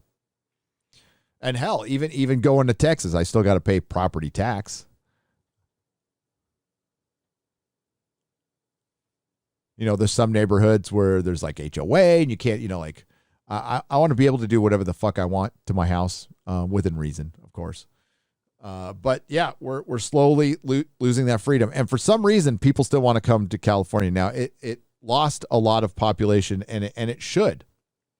I guess like the one thing I want to convey in my story in leaving California is there is a way to do it. We were not in a situation where we could pick up and leave, but we decided to do it anyway. And we got ourselves in a position where we could pick up and leave, but it's through a ton of work, by my wife and yours truly here. And, there's a better option. I know people, I love California too. I love San Diego. The weather's great, but it's just not worth paying twice as much for everything. When I showed, I was showing my house to some people and, showing like what you could get in Texas compared to other places that are more expensive. Like those of you in the UK right now, like your shit's expensive over there. The UK, the whole country is essentially like California. It's priced like California. And in states like Tennessee, Florida, Texas, Idaho, Montana, Utah, South Dakota, North Dakota, parts of Wisconsin, you can get nice houses, affordable houses. They're just not in LA. They're not in San Francisco. But I see a lot of people like, I'll never be able to afford a house. Well, move to Wisconsin. You can afford a house there. You can get a house for $100,000, a couple hundred, get a loan, work real hard, get a nice house, real nice house. Yeah, it's in Wisconsin, but Wisconsin's kind of nice. It's not so bad. I mean, I wouldn't live there, but because I don't like snow, but you might like snow. There's always options, in other words. You're not trapped. You're not trapped. Now, not everybody can just pick up and leave, and I understand that. But like I said just a couple of seconds ago, you can put yourself in that position. If you need to. Went to the Arizona meetup. A lot of people were talking like, come on, come to Arizona. We thought about Arizona. We looked into it. Arizona is expensive. It's freaking expensive. It would be more of a lateral move from California to Arizona.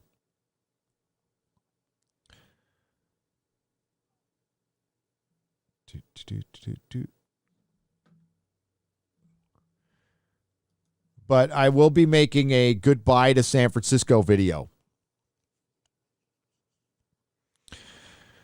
What am I not going to miss? Okay, I'll start out with what I'm going to miss from San Francisco. Not much. I really liked living there with my family. We had this little teeny house, 1,100 square feet with 3 dogs, a little backyard. It was foggy and cold most of the time we were there. Now, I grew up in sunny San Diego, so I had to get used to that. It took me years to get used to that because I fucking hated it. The comic shop was fun. I had great customers, great fucking customers. City politics are insane. And as time went on, it got much, much worse. When I moved there, it was fine. The .com bubble had burst. And that's when the city started changing.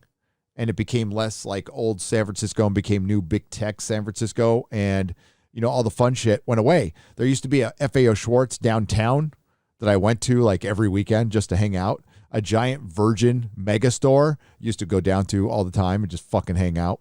giant borders near me. All that stuff gone. It's just gone. And replaced by homeless people taking shits in the middle of the street. And I mean, I lost count how many times I saw a homeless person taking a dump in the middle of the road with my car like driving up. It's like, dude, I hope you drop that real soon. Or otherwise you're going to have to like punch up your butt cheeks and like squirt it out or something because I'm about to run you over. And yeah, like more than 20 times in my 18 years, I saw shit like that. My first day there, I saw a naked guy on a unicycle walking a poodle. I was like, okay, that's San Francisco, I guess. But then it like fast forward to like, no, people taking dumps in public regularly, shooting up in front of my kid. I was going to get my kid his passport so we could go to Italy.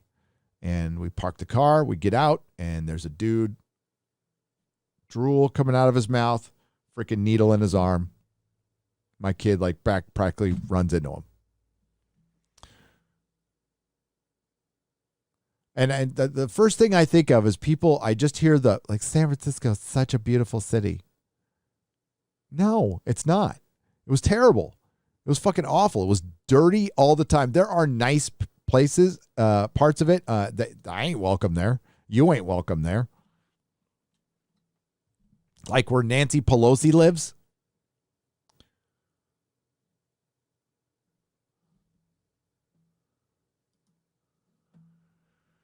Oh, but the disappointing part, as always, was people are just comfortable. They don't want change. They're afraid of change. So they are convinced that the Republicans are a boogeyman that are going to come and get them and take away their abortions. And yeah, we pay too much in taxes, and yeah, it's a one-party state for decades and decades. And you know what? I'm not going to wait for people to come around. Eric July said something on his, I can't remember which video. It was the one that came out this weekend. And he's right. Discounting you fine, beautiful, smart, intelligent people in the chat. We're a lot of dumb motherfuckers out there. We're fighting a lot of fucking ignorance right now. A lot of low information voters. People who actually believe that people like Gavin Newsom or Pelosi are going to help them, and not realizing that party, and I'm not a Republican, by the way. That party, the Democratic Party, has been in power in California for decades, like unquestionable power. Occasionally, we've had a Republican governor who has no fucking power unless they work with the Democrats. So it's like Republican light, like Arnold Schwarzenegger. Mr. Fuck Your Freedom, Arnold Schwarzenegger, or to hell with your freedom. Fuck you, Arnold. And they don't either they believe it, they're comfortable, but they keep voting in people that basically keep them in cages. Metaphorical cages, but cages nonetheless. The same people who create projects and keep people in projects. They just have this grand idea. I'm going to keep you in projects, but we're going to put your projects in nicer areas. Well, they're still projects. You see, one side of the government has an active interest in keeping you down, telling you you're marginalized. I mean, that's something, that's why I pointed out in Hollywood. Calling large groups of people in this country marginalized is horrific. And if you do that over and over again, they're going to start feeling marginalized, and then they're going to get resentful. Well, that's the whole fucking point. They want you to feel marginalized to get you resentful to use you.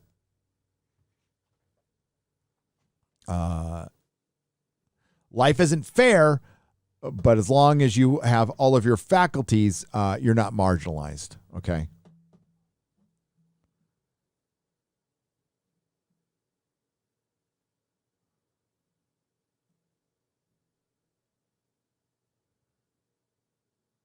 You know, part of the reason I adopt this little thing from recovery, because when I'm actually going to a meeting tonight, first one in a while. It's a speaker meeting, but up in San Francisco, I got invited to speak. 20 or 30 times over the 18 years I was there. At speaker meetings. I love speaker meetings. It's when people come up and tell the story, their experience, strength, and hope. Tells you, you basically tell the story of, how you got here, or basically, like what happened, how'd you get out of it, and what brought you into recovery. And, I repeat it a lot here. So, and the reason I do that is to show people like there's a way out of shit. I used to be homeless. Long time ago, I used to be homeless, and I'm not now. So there, like, if I can do it, anybody can do it. I'm not obviously not educated, and was still able to do it. I found myself a skill, a trade, and I worked my ass off. And I didn't need to join any unions. If a job wasn't paying me enough, I just found another job. But it was good because I learned a skill. Unlike Image, where the office staff, the people who make coffee and copies, I don't know if they still make copies or read emails, formed a union of 12 people.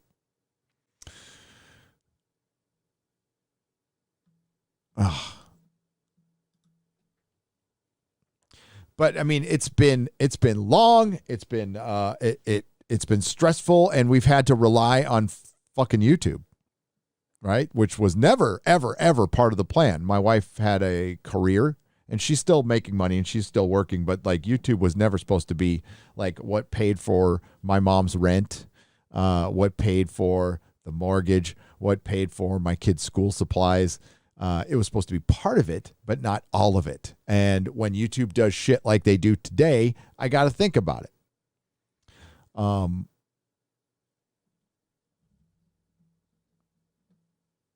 And that's fine. It's good because I needed that kick in the butt. I hate what they fucking did, though. Is that your son saying nerderotic.com on every video? Ask Adam Croucher for £1.79. Yes, it is. That is Logan. At age 7. Well, okay, no. Let me get this right. Because he recorded that in 2013. 2013 was 8 years ago. So, yeah, 7 or 8. That's how old he was. I have a video of it somewhere because that's actually a video. And I don't know if you notice or not, but at the very end, when he goes nerderotic.com and it clicks, you can hear a little, oh. That's my oldest son. He came in the room. I told him, I'm like, hey, just be quiet for a second. I'm recording Logan saying nerderotic.com. And then he comes right in the room and he goes, hey, Dad. So he's starting to say, hey, Dad. You can kind of hear that in the background. I kept it there. Smooth Jam California for £5. Regarding the Charlie Cox image, look at the legs. Those are lady legs. Yeah, we looked at those on the Real BBC, and I completely agree with that. Either Matt Murdock is now a transvestite in the MCU, or it's bad Photoshop. It looked the Spider-Man men one looked Photoshopped to me for sure. But why would Sony then yank that though? Unless it's all bullshit. It could all be bullshit. Wasn't Gary one of the first indigenous people? Asked Christopher for $2. Maybe I was reincarnated. Smooth Jam California. What if Toby only comes back so they can disgrace him and then kill him off and prop up Tom Holland Spider-Man? Could this be the MCU's Last Jedi? Could be. What if they only put Tom Holland in all of Toby and Andrew's situations and they aren't in the movie, but they have the villains? Because here's the thing I had a hard time with. Just knowing what I know of entertainment, actors are they're a bit narcissistic and egotistic. That's why we always get Spider-Man with his fucking mask off. But would Tom Holland be down with sharing screen time with those two Spider-Men for a long period of time? Now, according to some rumor mongers out there, Toby and Andrew are going to be in half the film. I can't see him being in. I prefer that because that's less Tom Holland. But yeah, I don't know. I don't know. Eternals has all these firsts. Guess Spider-Man No Way Home will be the first to be shown in China. Hey, I potentially make bank, and it will make bank post-pandemic, as they say. Speaking of Spider-Man, oopsie to Campea on showing those photos. I know. I don't think that was an oopsie. I think he meant to do it. He put a watermark on. It wasn't even a watermark. That was straight up his logo in the middle. Campea is another creator, so I got to kind of abide by my personal rule. Not my cup of tea. I think Robert Meyer Burnett is the brains of the operation. I think he gives the operation credibility.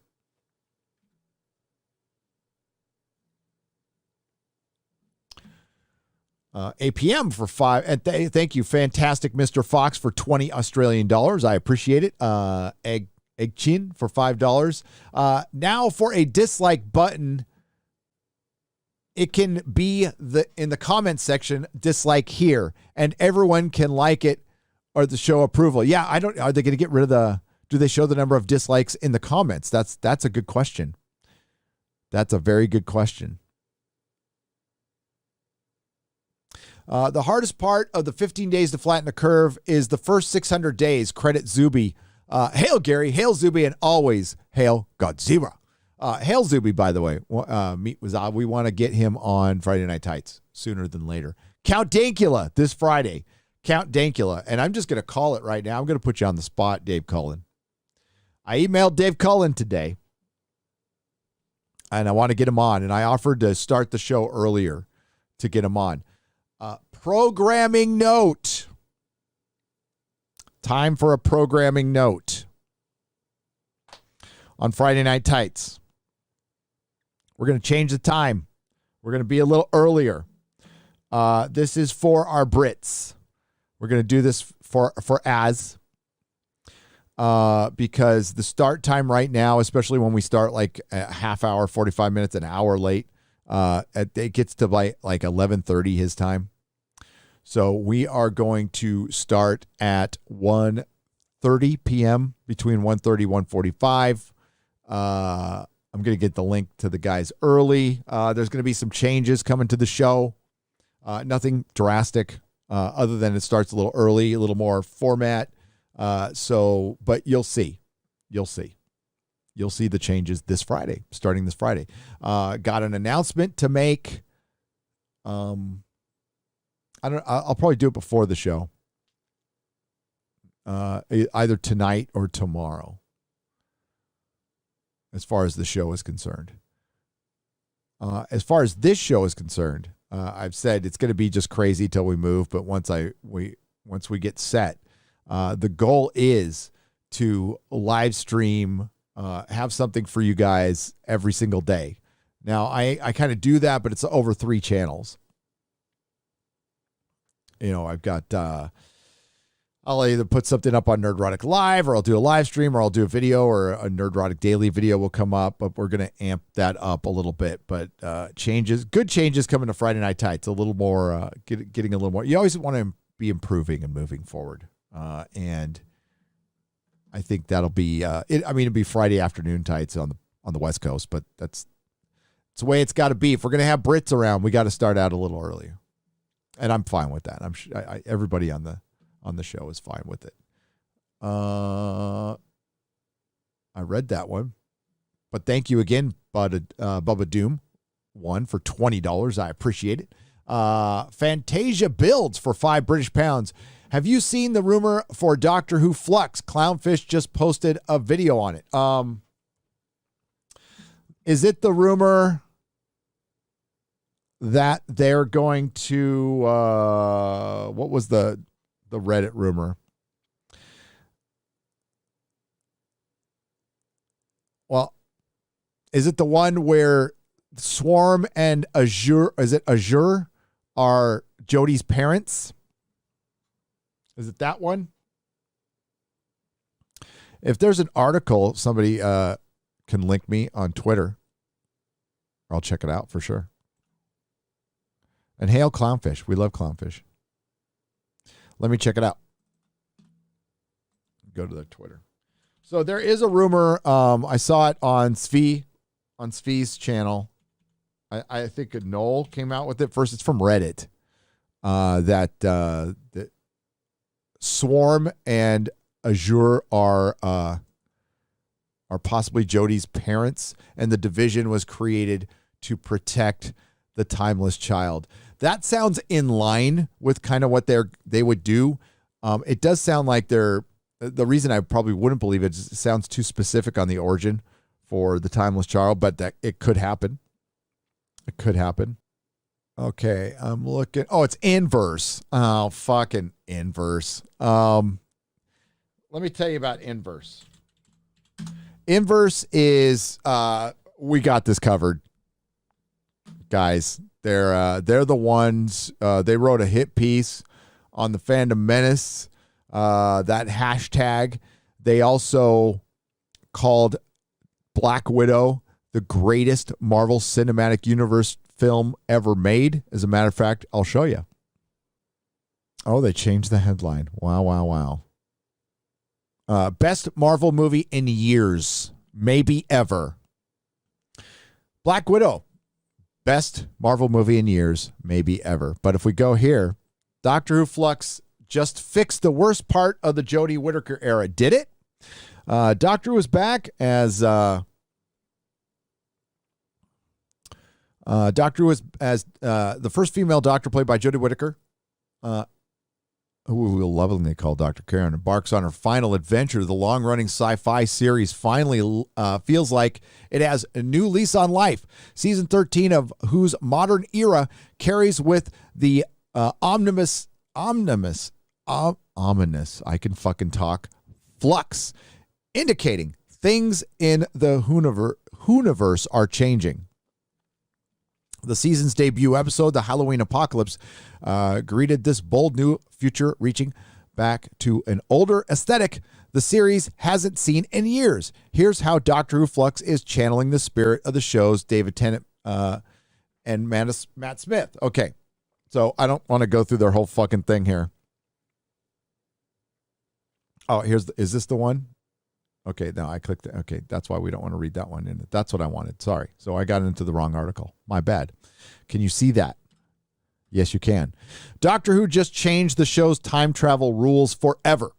The planet time in War of the Sontarans is a big Gallifreyan game changer. The Time Lords are obsolete. In the newest episode of Doctor Who Flux, the sci-fi series Interconnected Series 13 storyline, appears that the way in which the flow of time is regulated in the Whoniverse has been totally retconned. In War of the Sontarans, everything we thought we knew about time travel in Doctor Who has not been so subtly turned on its head. Let's unpack the latest twist of the Flux. So basically, there's a planet time. There's never been a planet time, and there are I forgot what their name was now. It's something with an A. They're called the Mori, and they're from I forgot what their temple was. The at a something temple, and what they did is they control the flow of time. Well, Rassilon and Omega are the ones who invented the time travel for lack of a better term, for the Time Lords. They have not been mentioned since the Timeless Children. So my guess is Planet Time is some alternate dimension, maybe, or it's a different version of Gallifrey. I don't know. Which is apparently run by semi-religious figures. Time is considered evil, by the way. The biggest reveal of this week's episode was the mysterious planet called Time, which is apparently run by semi-religious figures known as the Mori. If you're a longtime Doctor Who fan, you'll know that these entirely new creation within the Doctor's universe. The Doctor himself, has no familiarity with this location, and the one assertion by skeleton-faced baddies, the Swarm, exist outside the normal time and space. As For proof, the weight of the Maury's responsibility is preventing time from running wild. The swarm hijack the TARDIS and briefly convert Yaz and newcomer Vinder into members of the Maury, and they're about to fry him.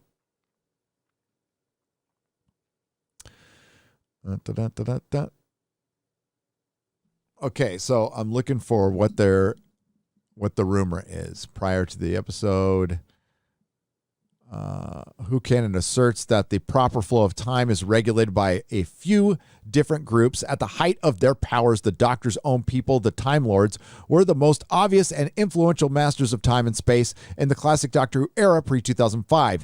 The Time Lords mostly didn't interfere with the affairs of their planets, a viewpoint the Doctor often opposes. However, who went on, the Time Lords became more interventionists in terms of waging paradoxical time wars, most notably sending the fourth Doctor Tom Baker to destroy the Daleks before they were created in the episode Genesis of the Daleks, which he didn't do.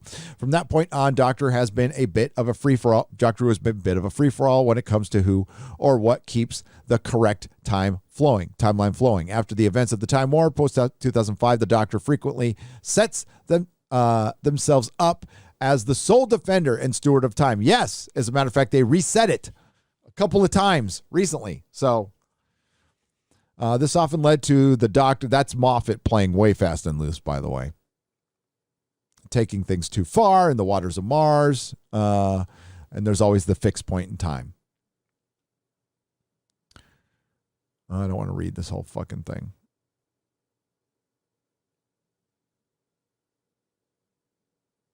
All the previous rules. Give me a second because I don't want to read this whole fucking. This is just a bunch of word salad to get to where.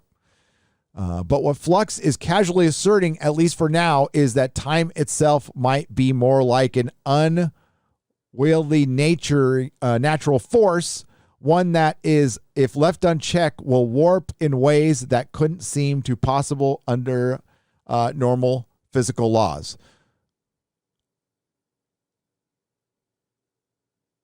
So what's the rumor? Because season 12 retroactively established that the Doctor was not a Time Lord, but rather a timeless child from an unknown species. By the way, it's supposed to be the Maury. The Doctor's supposed to be from the Maury in the rumor that I heard. In other words, it's not nuts to think that Flux will reveal that at some point that the Doctor herself was once a member of the Maury. Yep. We kind of talked about that in the live stream because the Maury look like Time Lords. They just look like Time Lords. So are they alternate universe Time Lords? Remember, the Time Lords shut down any travel between alternate universes, but they exist. That's where Rose is. Outpost Rose was mentioned in the first episode. They're going to bring back Rose. And yeah, I have a feeling, will we see Tennant? No, I don't think so. But I hope not. But the double down is coming. They are going to retcon the Doctor's past. That's no secret. They want to dilute the past of the Doctor because they think it's just it's flat out too white. So they need to make it less white. The word they use is diverse. So they want to make the past diverse. Instead of just, hey, let's make a better show moving forward and let the past be. The BBC is insistent on changing it. Now, Bad Wolf has creative control over the show going out, but the BBC can do whatever the fuck they want to the past. Big Finish, which is something I loved at some point, is becoming very detrimental to the show. And, well, we're seeing it in sales. We're seeing, like, Doctor Who collectibles, I would say, if I had to put a percentage on it, have lost 30% of their value. And it's going down. Like, people are dumping their Doctor Who collections. And I know there's people out there like Ian, who's got probably one of the few people on Earth who have a bigger Doctor Who collection than I do, who still love it. But, I mean, like, it's just a few of us hanging on. I don't know what specific. I'm not gonna. If we can. I'll watch the Clownfish TV video later. I don't know what the specific rumor is. But if it's from Inverse, I would question it. Because I think it's, hey, they can write whatever the fuck they want. They can go with whatever rumors they want. But Inverse is straight up MPC, SJW garbage. So.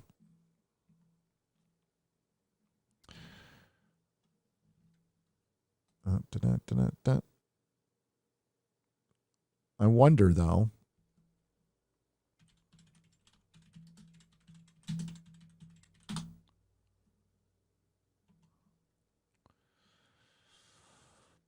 Oh, we showed them. Yeah, there's one.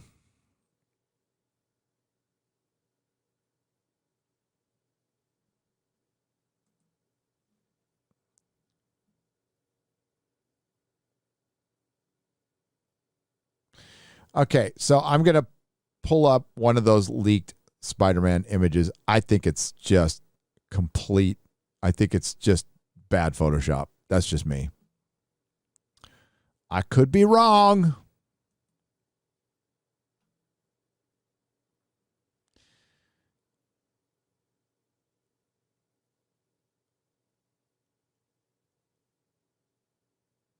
And this is the one we're supposed to look at Tobey Maguire's his dick. So we'll get that one. Here we go. Nope, that's not showing the whole thing. Oh, they cropped it. Sons of guns.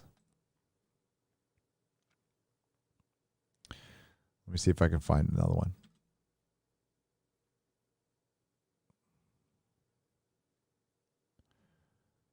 All right, we'll just look at it here.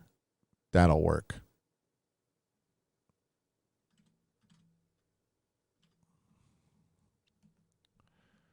All right. So if we look,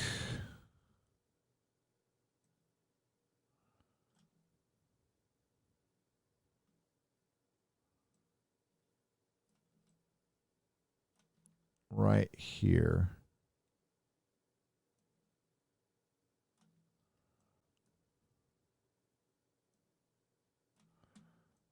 There we go.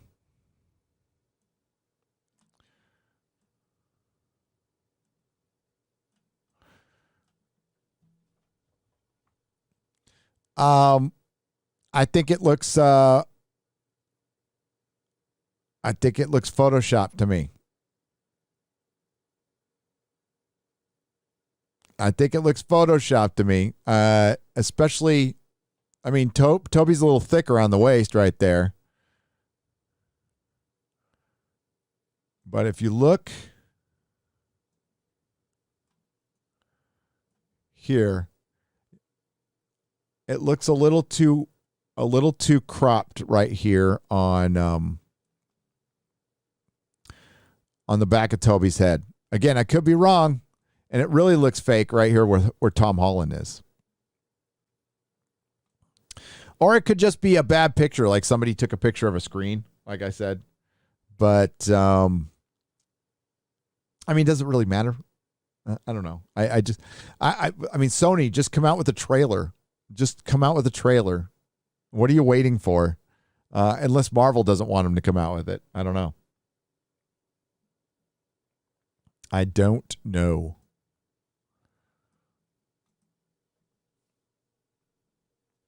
Toby's not a young man anymore. He's not. You're right. You're absolutely right.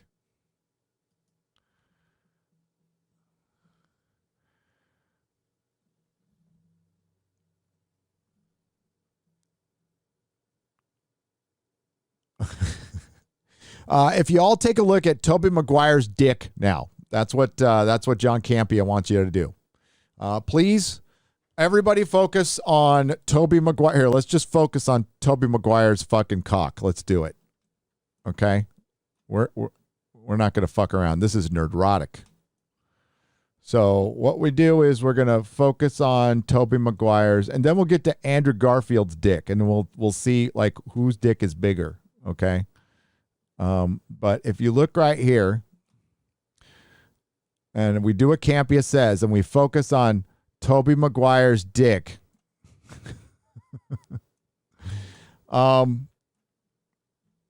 It kind of looks like he's got a bit of a jock strap on.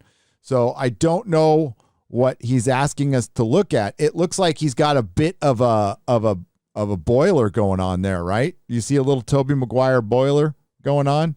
I don't know what's going on here, but the bulge seems to be, he has his shit going to the, it will be the right. It would be the right. So everything is going towards the right here. That line comes right in, and it looks like he's packing some heat there. Looks like Toby's packing some heat. That's the way I see. But if I'm going to use my expertise, Photoshop analysis, by the way, I am not a weatherman. I am not, I'm not a lawyer. I'm not a garbage collector. I don't know how to code. I'm not a proctologist. But that looks fake. Like, what the fuck's going on here? Oh, is that his mask and his... Oh, okay, hang on. That might be his mask and his belt. Right? Is that his mask and his... That's his mask and his belt. Okay, all right. So, all right. I'll say it could be a bad picture. Like, they could be taking a picture of a screen. That seems to be his mask over his junk. But Toby's packing right there. But look at Andrew Garfield. See, that's the shadow off of Andrew Garfield's dick. Why didn't John Campea bring up Andrew Garfield's dick? That's what I want to know. I mean, you come here for the hard-hitting questions. I want to know, why didn't John Campea bring up Andrew Garfield's dick? Because I think the dick shadowing on Andrew Garfield's dick tells more of the story than the dick shadowing on the bulge of Tobey Maguire's dick, if that's indeed Tobey Maguire's dick. So I'll let you guys decide, because when I first look at them, they look fake. But when I overanalyze the shadowing on another man's penis, it might seem like these are real.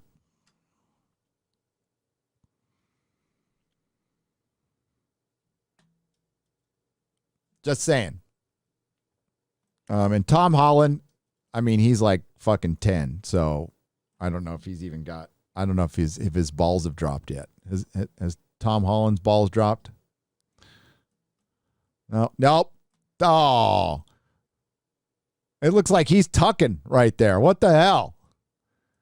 You got a couple of men right here, and then you got little Tommy Holland.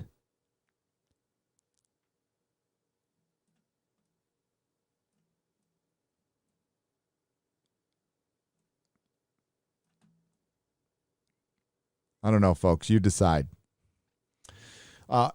Raj Williams, thank you for the $8 donation on the YouTube side. I appreciate it. He didn't have anything to say, though. WG for $50. WG. Hell. Hey, Gary, great show tonight. So much so that I don't even mind if you use this. Get a pineapple pizza. I'm going to get a pineapple pizza tonight.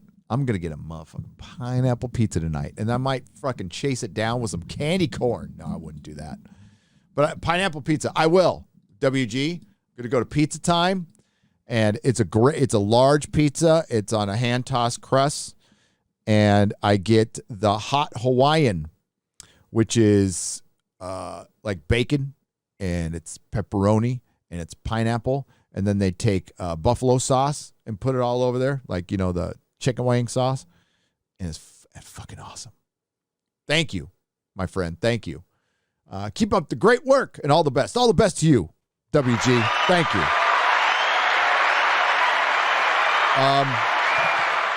Athenon for $100. Because YouTube doesn't deserve any of this money. Hail, Gary, and thanks for all you do. I am about your age and appreciate hearing someone who can voice things that I'm thinking. Hail, chat. See ya on Friday Night Tights. And hail to you, Athenon. Thank you. Thank you. And I know what you are all thinking. We need to look at Tobey Maguire's dick. I don't know. I'm a little more convinced that these might be real. I think the most convincing thing is when Sony asked him to stop. The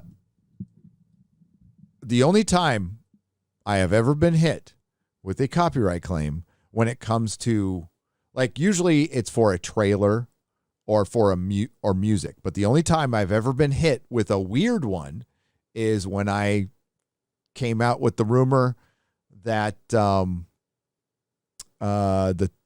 it the Timeless Children rumor? Or no, the Jodie was leaving with Chibnall rumor.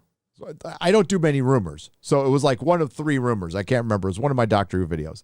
And the BBC knocked it down. And then I knew, like, oh, okay. Yep. So maybe they are. I thought the Daredevil one looked more real until Mahler pointed out the legs yesterday. But yeah, I am torn. I don't want Charlie Cox's Daredevil in the MCU because it would be a new Daredevil. It wouldn't be the Daredevil that we know and love from the Netflix series.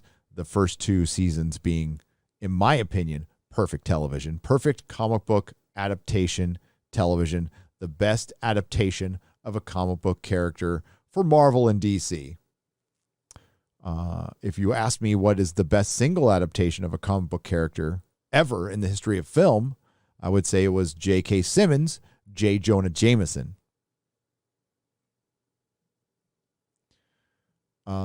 As far as movies are concerned, I think Sin City did a great job adapting that graphic novel. I thought that was fucking rad. But I'd say Daredevil's right up there. Love that damn show. And someday, before I end this channel, I will do a full-on review of both seasons.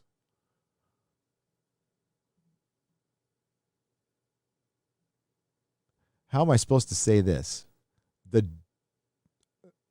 Doc Shundar for $1 says, a few years ago on the Graham Norton show, Selma Hayek revealed that as a teenager she was upset that she was flat-chested. Her schoolmates even teased her about it. In desperation, she went to a church and prayed for boobs.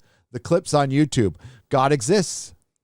God exists, and he exists through Selma Hayek's boobs, because God's in all of us. The universe, whoever your creator is, he's in all of us, and especially in Selma Hayek's boobs, which I would have probably given the Eternals a better review if they hadn't tried to. I mean, they basically jailed her boobs. They abducted her boobs and kept them down. And then she played, like, everybody played this stoic, monotone, they're here. I need to talk to Erishim. I like these people. Don't destroy this planet. Okay. You know, Ajak was just as bad as Icarus for lying to them, and then she wanted to change her mind with 6 days to go. I fucking hate that. If you haven't seen the movie, Icarus has always been like the main Eternal that you're focusing on. Okay. Like, he's the one everybody knows, and they deliberately made him the bad guy, kind of like Mr. Phelps in Mission Impossible, which I fucking hated too. But it was purely a ideological decision, kind of like making the Doctor female was an ideological decision. It wasn't a creative decision. Sending Luke over to drink milk out of the tit of a giant puppet was an ideological decision made simply for symbolism, to show that we are indeed deconstructing your character. We're doing it right in front of your fucking face. And then we're going to tell you it's subverted expectations and it's creative.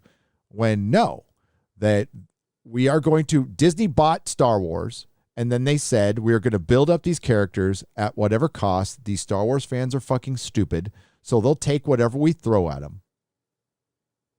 That was their attitude. Now Marvel's got that attitude. These fans are fucking stupid. They'll lick up whatever we give to them. They'll slop it up.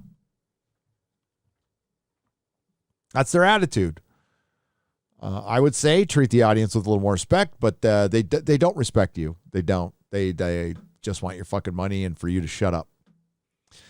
Screw YouTube, says Gunslinger177.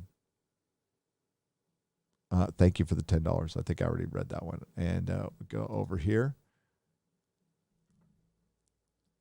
Richard N. Is that you, Richard Nixon? Is it the ghost of Richard Nixon? My new senator, Ted Cruz. I've got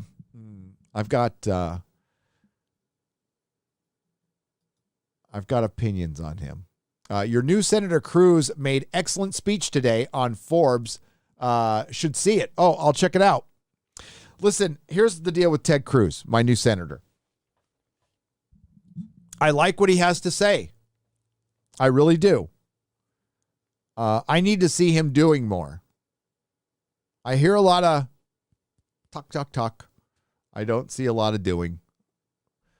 We'll check that out in a second, Richard. Thank you for the $5. Adria, for $5, I think Tom Holland is not okay with the idea of sharing screen. In early interviews, he seemed upset.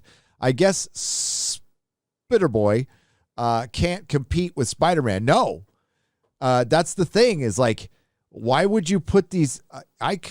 I almost believe him when he says they aren't going to be in the movie. I do. There's percentage of me that believes him, but like people would be so, Marvel would be, I think there would be a rebellion there. Let's go see Ted Cruz made. Let's go here. And it's on what? On Forbes?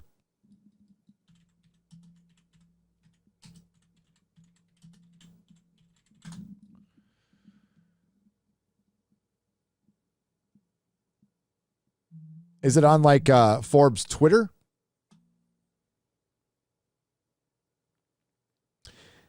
If one of the mods could send it to me on Twitter, I'd appreciate it. If you can't, no big deal. I'm not seeing it though.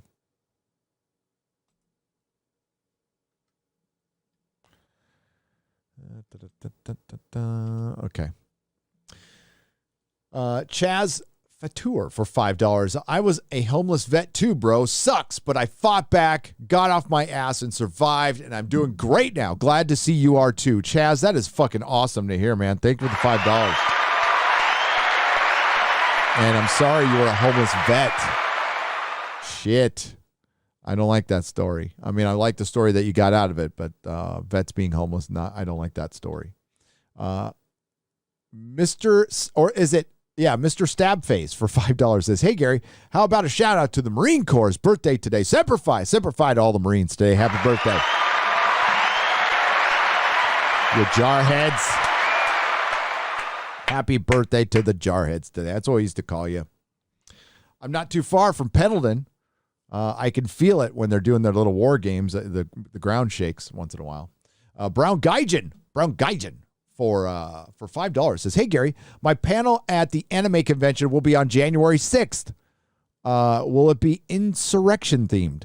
At the Long Beach Convention Center. Sorry if it was too vague on the real BBC. Take care. Oh, okay. Well, I should still be around. I mean, those will be my last days of being around, but I should be around on January 6th. So, yeah. Maybe I'll check it out. Brown Gaijin. Stay in touch.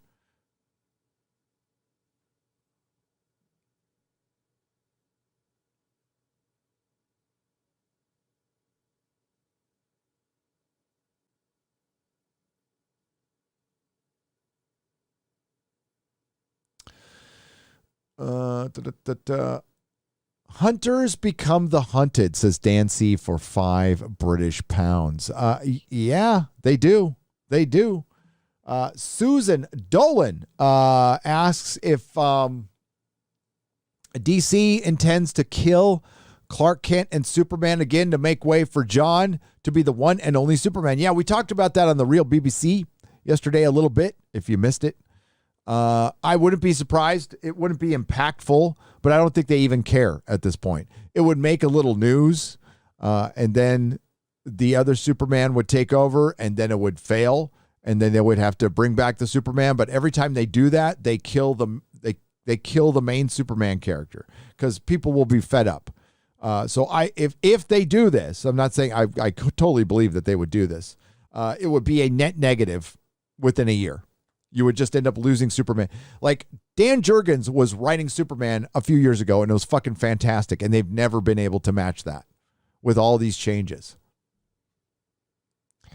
And it's because they are being extorted.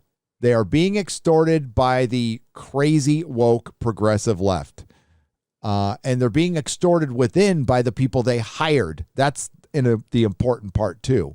Is the people they hired to do this, the talent is forcing this. They need to fire them all. But, I mean, at this point, I agree with Eric July. DC stands for dead company. Dead company. So fucking do it. I'll make a video on it. I'll rip you from stem to stern. And I'll continue not buying your comics. And that's what people can make an individual. I know there's still content creators buying comics. I don't know how you can even stomach buying anything right now. Like there's a new Ghost Rider book coming out. I'd fucking love to buy it. But I'm not gonna support these fucking twats. These twats who disrespect you guys every fucking day. Still. And destroy our characters and are out to destroy the characters. Like if they had it their way, Spider-Man would be gone. It'd be just Miles Morales, and that could happen. I know some copyrights are up soon. But yeah, okay, DC, go ahead. I dare you. I fucking dare you. Kill Superman and replace him with his gay son. Do it. Do it. Double dog dare you. Just like I double dog dare Marvel to make A-Force, which the Marvels essentially is. I fucking double dog ball. That movie's been delayed too. Patty Jenkins' Rogue Squadron was delayed. Nobody cared. Nobody gave a shit. That was very quietly delayed. You want to know why? Wonder Woman 84. And they made this decision months ago. Because that's how impulsive they are. They're like, Patty Jenkins wrote Wonder Woman. That's great. So they signed her on right when it was hot, right when it was hot to announce her on the lead up to Wonder Woman. Then Wonder Woman came out and they were stuck. So what did they do? They waited 8 months to delay it. They probably never even got anything started on it. They probably made a bunch of excuses. Probably Patty Jenkins probably didn't even know. They probably just let her on for a little while and then said, we're delay it. And that thing's never coming out, folks. Or if it does, it'll be like a Disney Plus show or something. Now they fast tracked the Kevin Feige produced Star Wars movie, possibly directed by Chloe Zhao. Have a feeling that won't happen either. Being directed by Chloe Zhao. But there is no there's a lot of projects announced, but there is no greenlit in production Star Wars movie. If the brand was so fucking healthy, there would be. I mean, do you see Marvel taking their foot off the gas? What Marvel should have done is take their foot off the gas. After Endgame, there should have been a year break of nothing. Reset the whole fucking thing. I mean, there was, but it was accidental. Or planned. I'm sorry. Or planned. I said corrected. I just put up Doctor Who rumor and I got an old one from February 4th on Reddit that just says, why I hope the timeless child rumors are wrong. They weren't, kiddo. Sorry. I wish they were. I wish they were.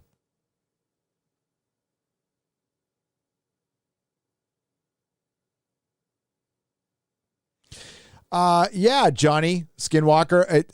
There was a good story in the Eternals. They just didn't want to tell it. They have no business to tell it. They focused away. I mean, like, did we need body positivity Dr. Manhattan to have a gay family? It gave him the faith in humanity, but he was barely in the fucking movie. He was there to be gay man in gay family and clip Icarus's wings. That's all he did in the movie. So it ended up being unnecessary. It was just his catalyst for saving humanity. You know, they could have done that in a million different ways. They actually spent more time on that relationship than the one that we were supposed to believe in with Icarus and Circe, which they didn't. And that A-list cast they had mailed that shit in. Angelina Jolie was fine, but she wasn't, like, great. And I think she was miscast. I think they should have had a younger cast. I mean, these are supposed to be programmed robots that what they didn't tell us is they programmed them to be out of shape or deaf to quote unquote fit in. Well, they explain that in the comics, or a bunch of YouTubers explain it for them, and then people think it actually made it in the movie, but no, they didn't fucking say it in the fucking movie. In the 2 hours and 20 minutes, they don't cover it.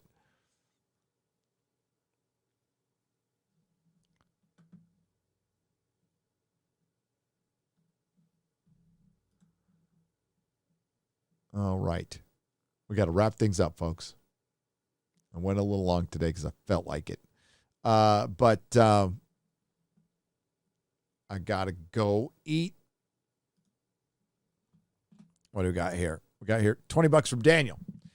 He says, in these trying times, we could all use a real-life good dad story to look up to. I suspect everyone will enjoy if you read last week's article about the dad in Spokane, Washington, who rescued his daughter from traffickers. Yes, he took out the trash, Daniel. Papa took out the trash. Just to paraphrase the story a little bit, a man's daughter was abducted by a kid. A young man was going to be sold to traffickers. Daddy went fucking death wish on the kid. Ended him. Put him in a fucking trunk where he was found a year later. Now dad's going to jail, which is too bad. But daughter wasn't trafficked, and depending on the trial, I think he's going to do time, but I don't think he would do. I think a jury would be very sympathetic to him, and I would definitely take this thing. I would not cut a deal if I was him. I would take it to court, but he did what most dads would do. You fucking sell my kid. You take my kid to go sell. It's fucking on. Like, it's on. It's on. Hail, Gary. Always thank you for your content. It's been a great gathering place for sense, for common sense. Congratulations on all of the channel growth. Thank you, Ashley. I appreciate it. Thanks for being here. Thanks for the 449. I appreciate that. What's up, Doug? Douglas Nelson says Chibs burned it down and is now salting the earth. Yep. The reviews are just an autopsy. That's all they are, man. Monkeyman04 says, did you see the judge of the Rittenhouse case blow up the prosecution? Yeah, it was fucking beautiful. Oh, it's so good.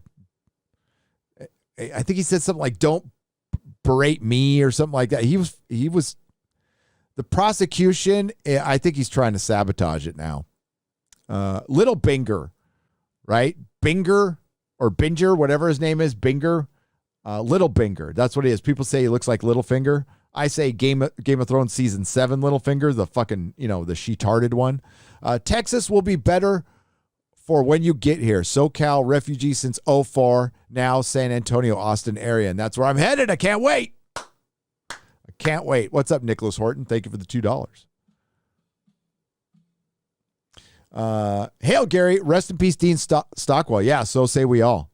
Even though he's a Cylon, so say we all. And we got PA Grunt says, sorry, haven't been watching. Glued to Rekieta Law's channel and the trial. That's okay. I figured that's what most people are watching. And that's fine. I'm going to be the alternative because I'm not going to cover that because that kid shouldn't even be in trial right now. It's a fucking joke. He should not be on trial. He took out the trash as well. All right, everyone. Don't forget to tune in to Friday Night Tights with Count Dankula this Friday at 1:30.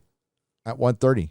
And I'm looking to get Dave Cullen on the show. And we've got other people coming on soon. Look out for videos coming out. And yeah, lots of stuff happening. Lots of stuff happening. Raimi's Spider-Man films just get better with age, says TTOMZ or T-Toms. I agree. And I think if Sony had a fucking brain, they would just get Raimi to direct Spider-Man 4 with Tobey and just count money. That's all you need to do is count fucking money after that. All the best to you, another Gen 42. Thank you. And thank you to the Modrotics. I appreciate you all. Thanks to everyone who's a member. So many of you now. Member stream will be tomorrow. Not sure what time. Probably in the morning. It's going to be in the morning. Tomorrow in the morning, probably 10 or 11. So tune in to the member stream tomorrow, and we'll do that one. We'll post it on Nerdrotic Live. And yeah, I've got a lot of stuff to do. So look for some stuff on Nerdrotic Daily. And I guess the next video I'm going to record real quick is berating YouTube for being fucking stupid. So thanks again.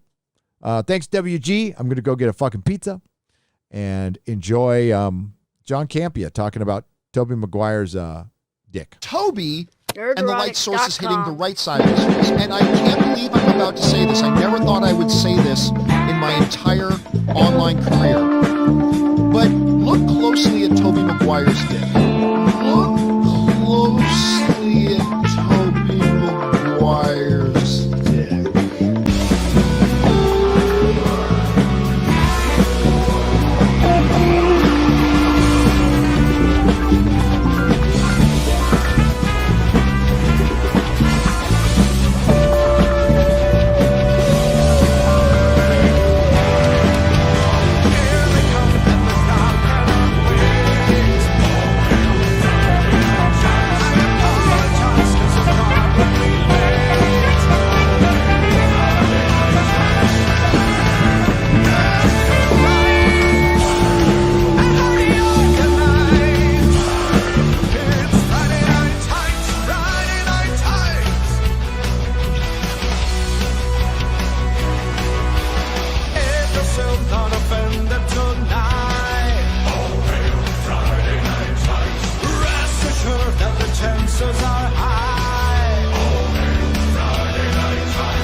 Stop eating my sesame cake.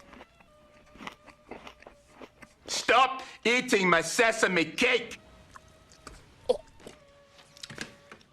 Cake, cake, cake, cake, cake, cake, cake, cake, cake, cake, Pizza time.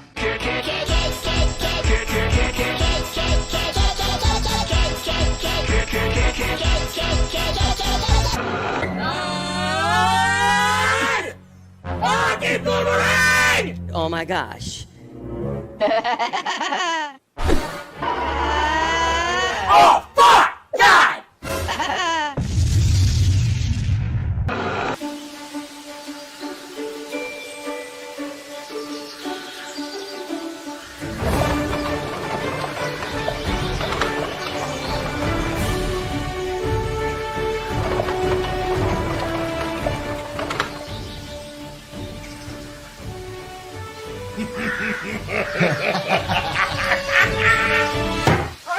Head on. Apply directly to the forehead. Head on.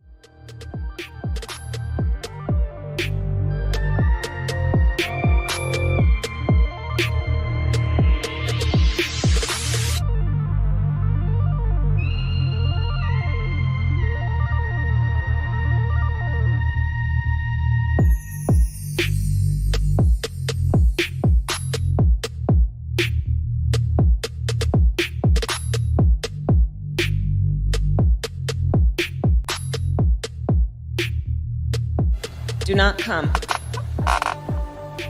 Do not come. I'm gonna come.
Toby, and the light source is hitting the right side of his face. And I can't believe I'm about to say this. I never thought I would say this in my entire online career.